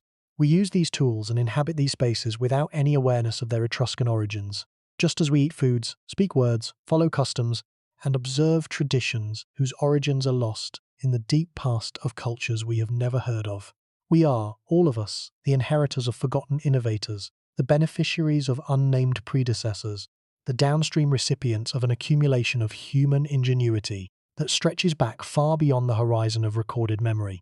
The Etruscans are simply the most clearly documented example of a phenomenon that is universal. The loss of the Etruscan voice is not merely an academic problem, it is a moral one. To inherit someone's achievements while refusing to acknowledge the inheritance, to build on someone's foundations while claiming to have laid them yourself, to benefit from someone's innovations while consigning their name to oblivion, is a form of injustice. It is a quiet injustice, committed not by individuals acting with malicious intent, but by civilizations acting according to the logic of their own self-interest. But it is an injustice nonetheless, and the first step toward rectifying it is simply to name it, to say clearly and without equivocation that the Etruscans built much of what Rome claimed as its own, and that the Western world, which is Rome's inheritor, owes a debt to the Etruscans that has never been properly acknowledged, let alone repaid. The Etruscan experience also reveals something deeply uncomfortable about the relationship between power and truth in the writing of history. The Romans did not merely suppress the Etruscan narrative. They replaced it with a narrative of their own that served Roman interests, and that replacement narrative became, over the centuries, the accepted version of events, the version taught in schools, the version repeated in textbooks, the version that forms the background assumption of virtually every educated person's understanding of the ancient world. The Romans told the world that they had founded their own civilization, that they had risen from humble origins on the banks of the Tiber to conquer the known world through their own virtue, discipline, and martial prowess. They acknowledged foreign influences only grudgingly and always on their own terms, presenting themselves as the heirs of Greece, while minimizing or ignoring the Etruscan intermediary, through which most of that Greek influence had actually been transmitted. The narrative was compelling, coherent, and self-serving, and it succeeded so completely that it has taken modern scholarship more than 5 centuries to begin disentangling the truth from the telling. The lesson is not that we should dismiss the Roman account of their own history. The Romans were, in many respects, reliable historians, and their accounts contain much that is confirmed by archaeological evidence. But the Roman account is a Roman account, told from a Roman perspective for Roman audiences, with Roman assumptions about what matters and what does not. It is a view from the summit but not from the foundation. It sees the magnificent structure above, but not the buried supports below. To understand the full story, we need to look beneath the surface, to examine the foundations that the building above has concealed, and to ask whose labor, whose knowledge, whose innovation made the building possible. When we do that, we find the Etruscans. The modern parallel is worth dwelling on for a moment longer, because it illuminates the stakes involved. Consider how the history of technology is typically told. The standard narrative of technological progress traces a line from ancient invention through medieval refinement to the explosive innovation of the modern era, and it typically credits the major advances to named individuals in specific nations: the steam engine to James Watt, the telephone to Alexander Graham Bell, the airplane to the Wright brothers. But every historian of technology knows that these attributions are simplifications, that every named invention rests on a foundation of unnamed contributions by countless predecessors, many of whom worked in cultures and traditions that have been forgotten or marginalized. The Etruscan case is the ancient version of this same problem. The arch is credited to the Romans, but the arch was Etruscan. The alphabet is credited to the Greeks, but the alphabet came to Rome through Etruscan hands. The religious institutions that shaped Roman public life are credited to Roman piety, but those institutions were built on Etruscan foundations. At every point, the credit flows upward to the civilization that survived, while the civilization that contributed is forgotten. The Etruscans are not merely an interesting historical case. They are a warning about the systematic biases that operate in every historical narrative, a reminder that the story of who built what, who invented what, and who contributed what to the common human inheritance is always more complicated, more contested, and more incomplete than the official version suggests. There is one final dimension of the Etruscan story that must be addressed before we turn to its broader implications. The Etruscans were not passive victims of Roman expansion. They fought back. They resisted.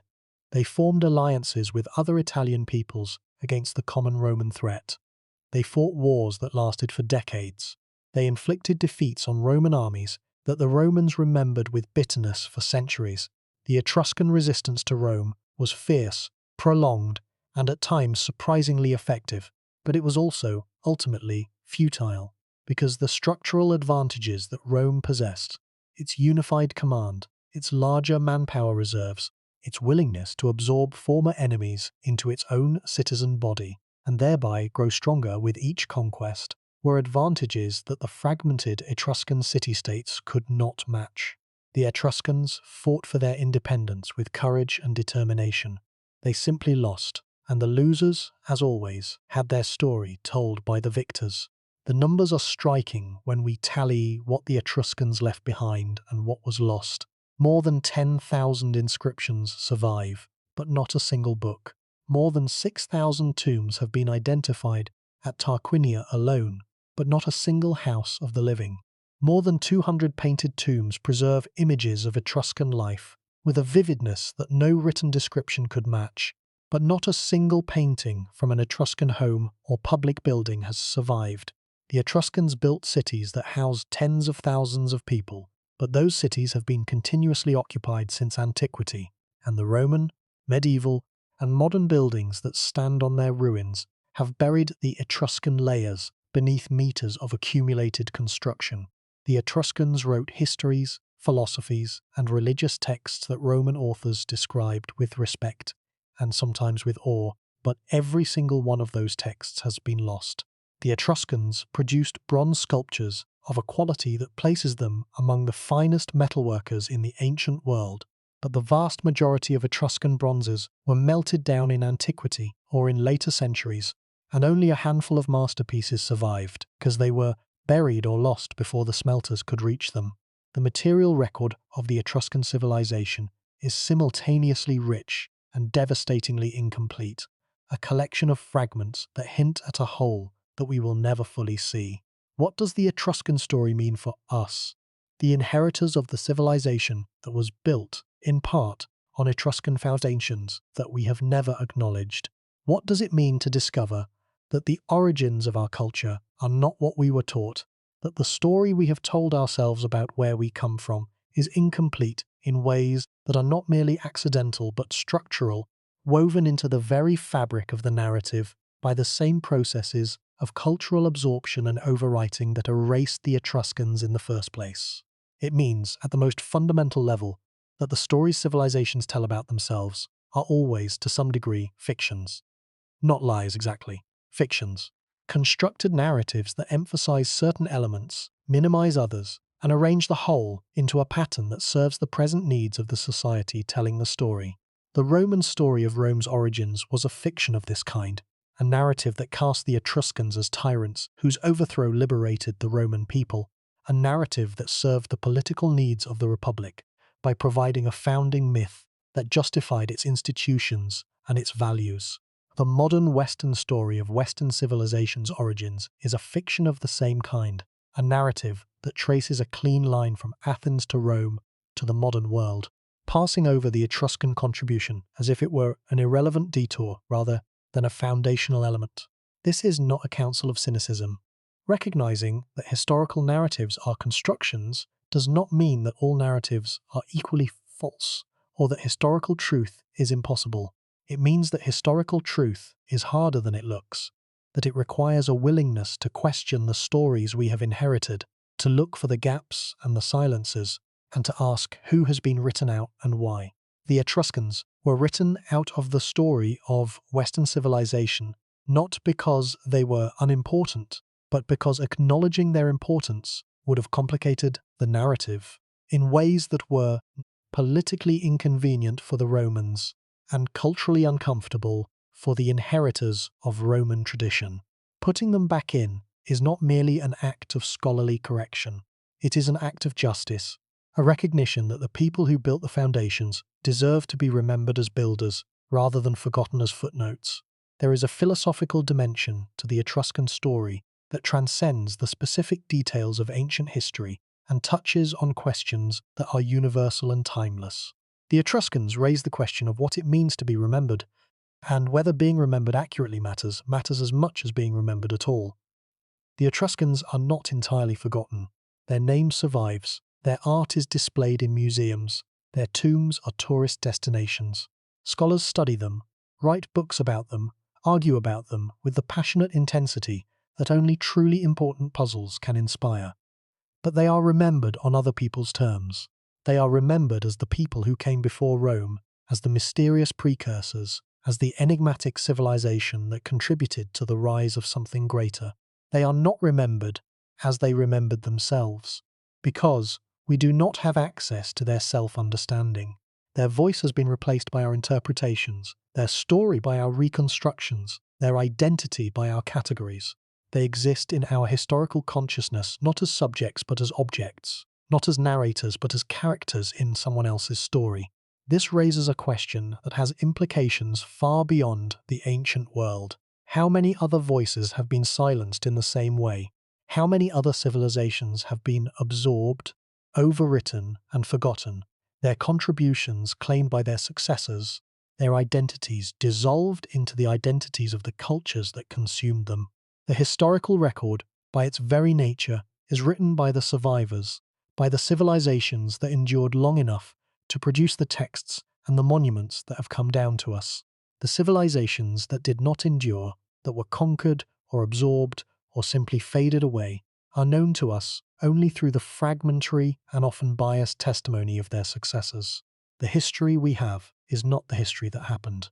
It is the history that survived, and what survived was determined not by importance or by truth, but by the accidents of preservation and by the deliberate choices of the societies that controlled the narrative. Consider for a moment the implications of this for our understanding of our own present. Every society, including our own, tells stories about itself that are, to varying degrees, constructions. Every society emphasizes certain aspects of its history and minimizes others, celebrates certain ancestors and neglects or demonizes others, claims certain achievements as its own, while passing in silence over the contributions of peoples it has absorbed or displaced. The Etruscan example does not suggest that these narratives are wholly false. Rome really did achieve extraordinary things. The Roman contribution to law, to governance, to engineering, to literature, and to the formation of the Western world is genuine and enormous. But Rome's achievements did not emerge from nothing. They were built on foundations that Rome itself obscured, and the obscuring was not an innocent oversight. It was a choice, a political and cultural choice, made over centuries, to present the Roman story as a story of Roman genius, rather than as a story of creative synthesis drawing on many sources, Etruscan sources most prominently among them.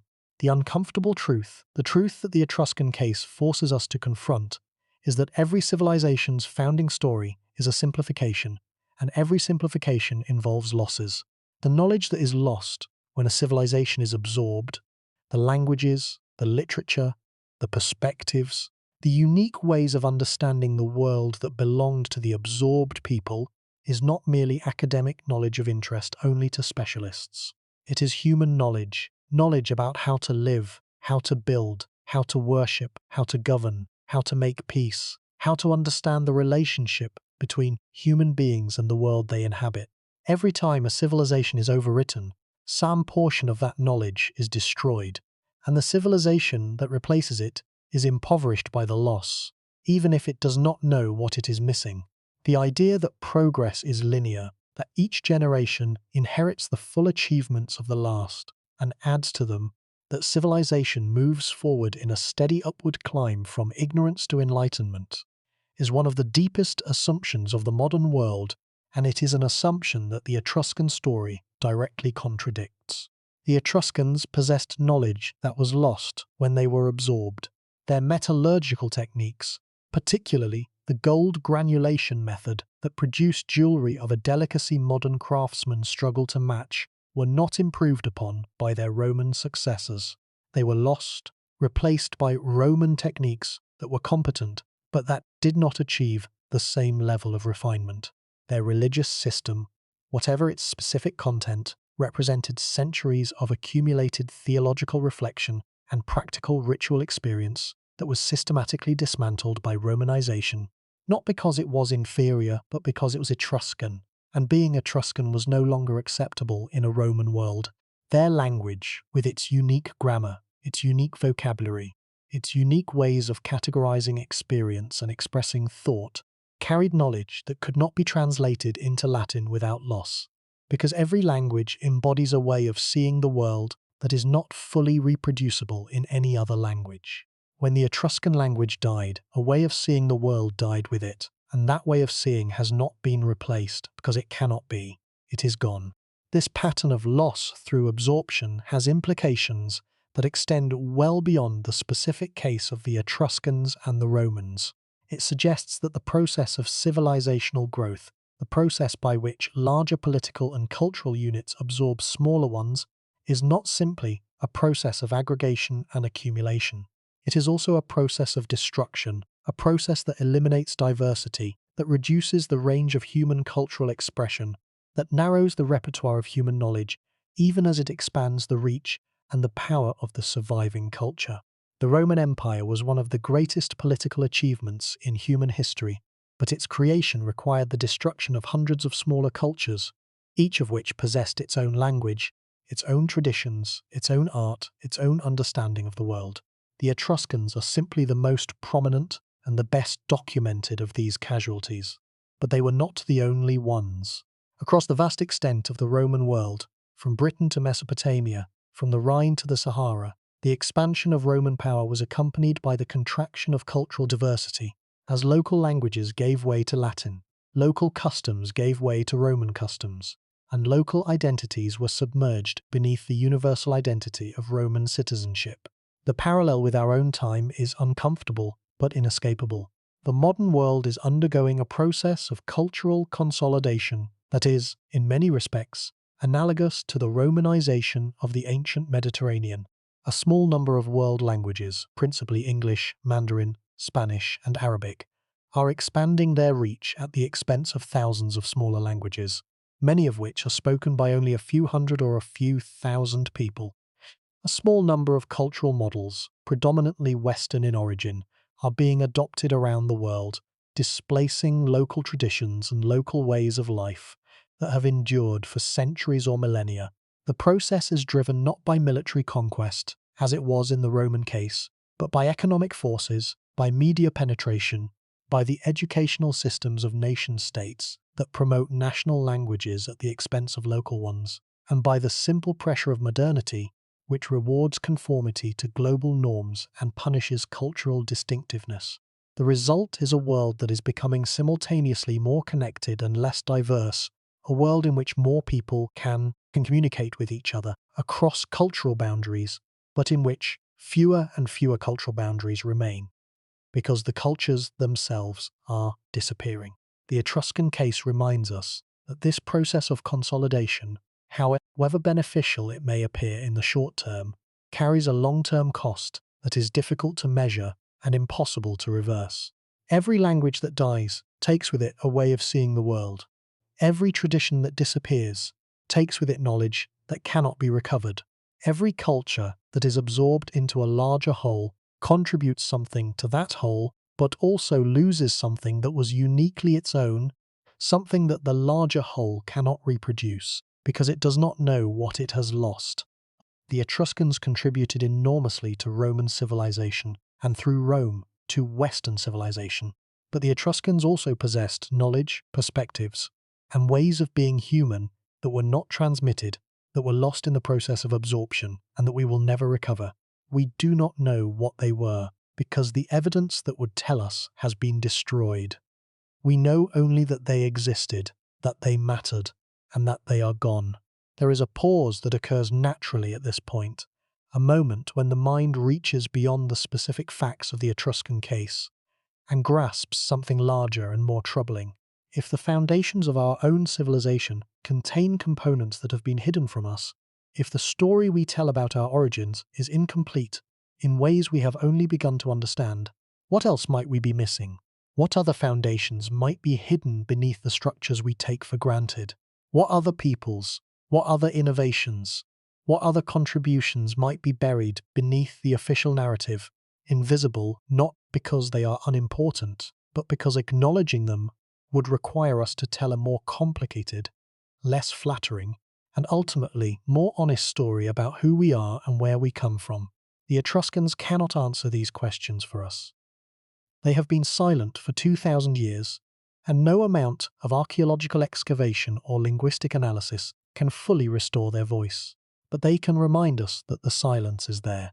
They can remind us that every civilization is built on foundations that it may not fully understand, that every story has been edited, that every narrative has gaps, and that the gaps are not empty.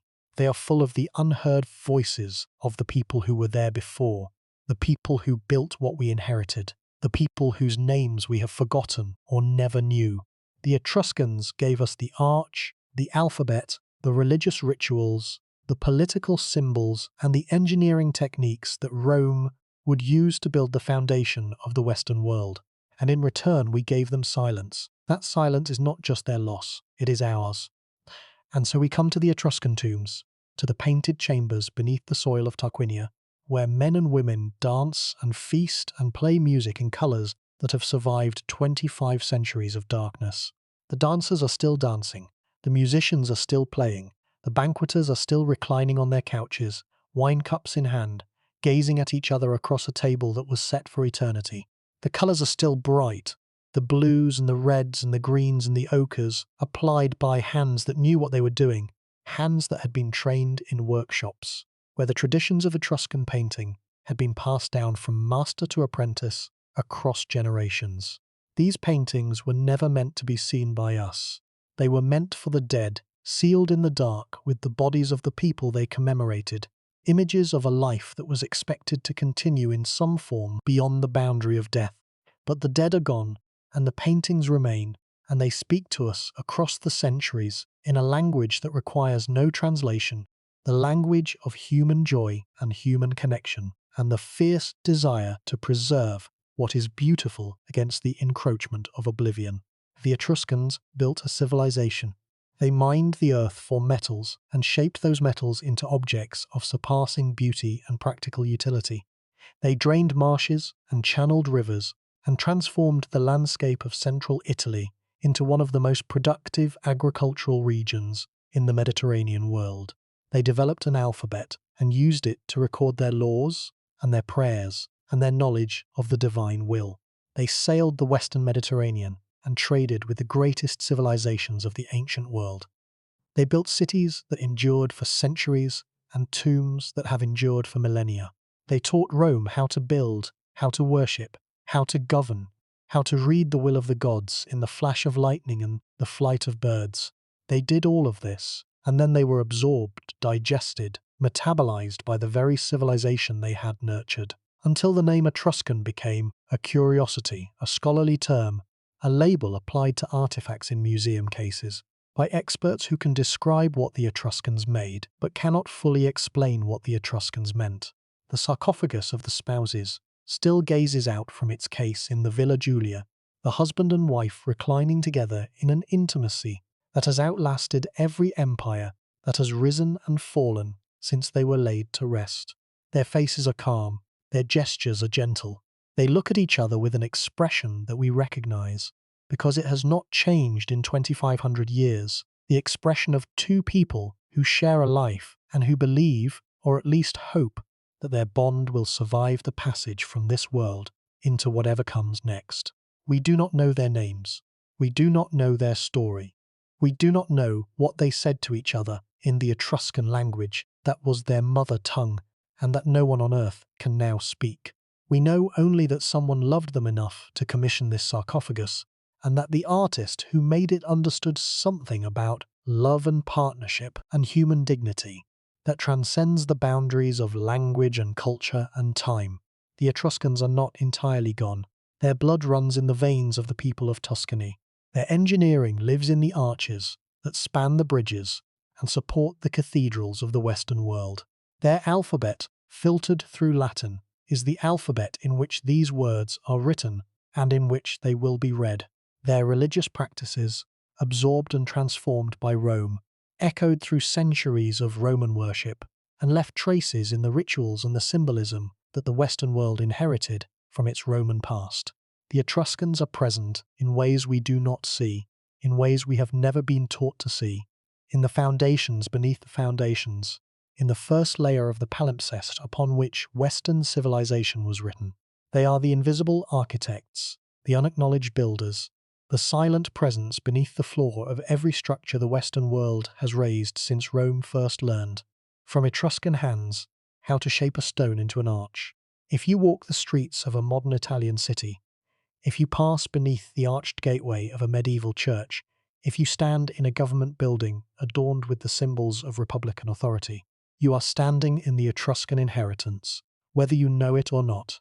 The Tuscany that draws millions of visitors every year takes its very name from the Etruscan people. The rolling hills, the ancient hill towns, the vineyards and olive groves and cypress-lined roads that have become synonymous with the beauty of the Italian landscape are the same hills, the same towns, the same agricultural land that the Etruscans cultivated and improved and fought to defend for centuries before Rome's shadow fell across them. The beauty of Tuscany is, in a very real sense, an Etruscan creation, shaped by Etruscan hands, sustained by Etruscan engineering, and inherited by the cultures that followed without any memory of who had first made this land what it is. The story of the Etruscans is not a story about the distant past. It is a story about the nature of memory and the politics of remembering. It is a story about what happens when the builders of a civilization are written out of the story of what they built. It is a story about the fragility of cultural identity in the face of absorption by a more powerful neighbor. And it is a story about the silence that follows when a people's own voice is replaced by the voices of others, when the words they spoke and the stories they told are lost and only the interpretations of their successors remain.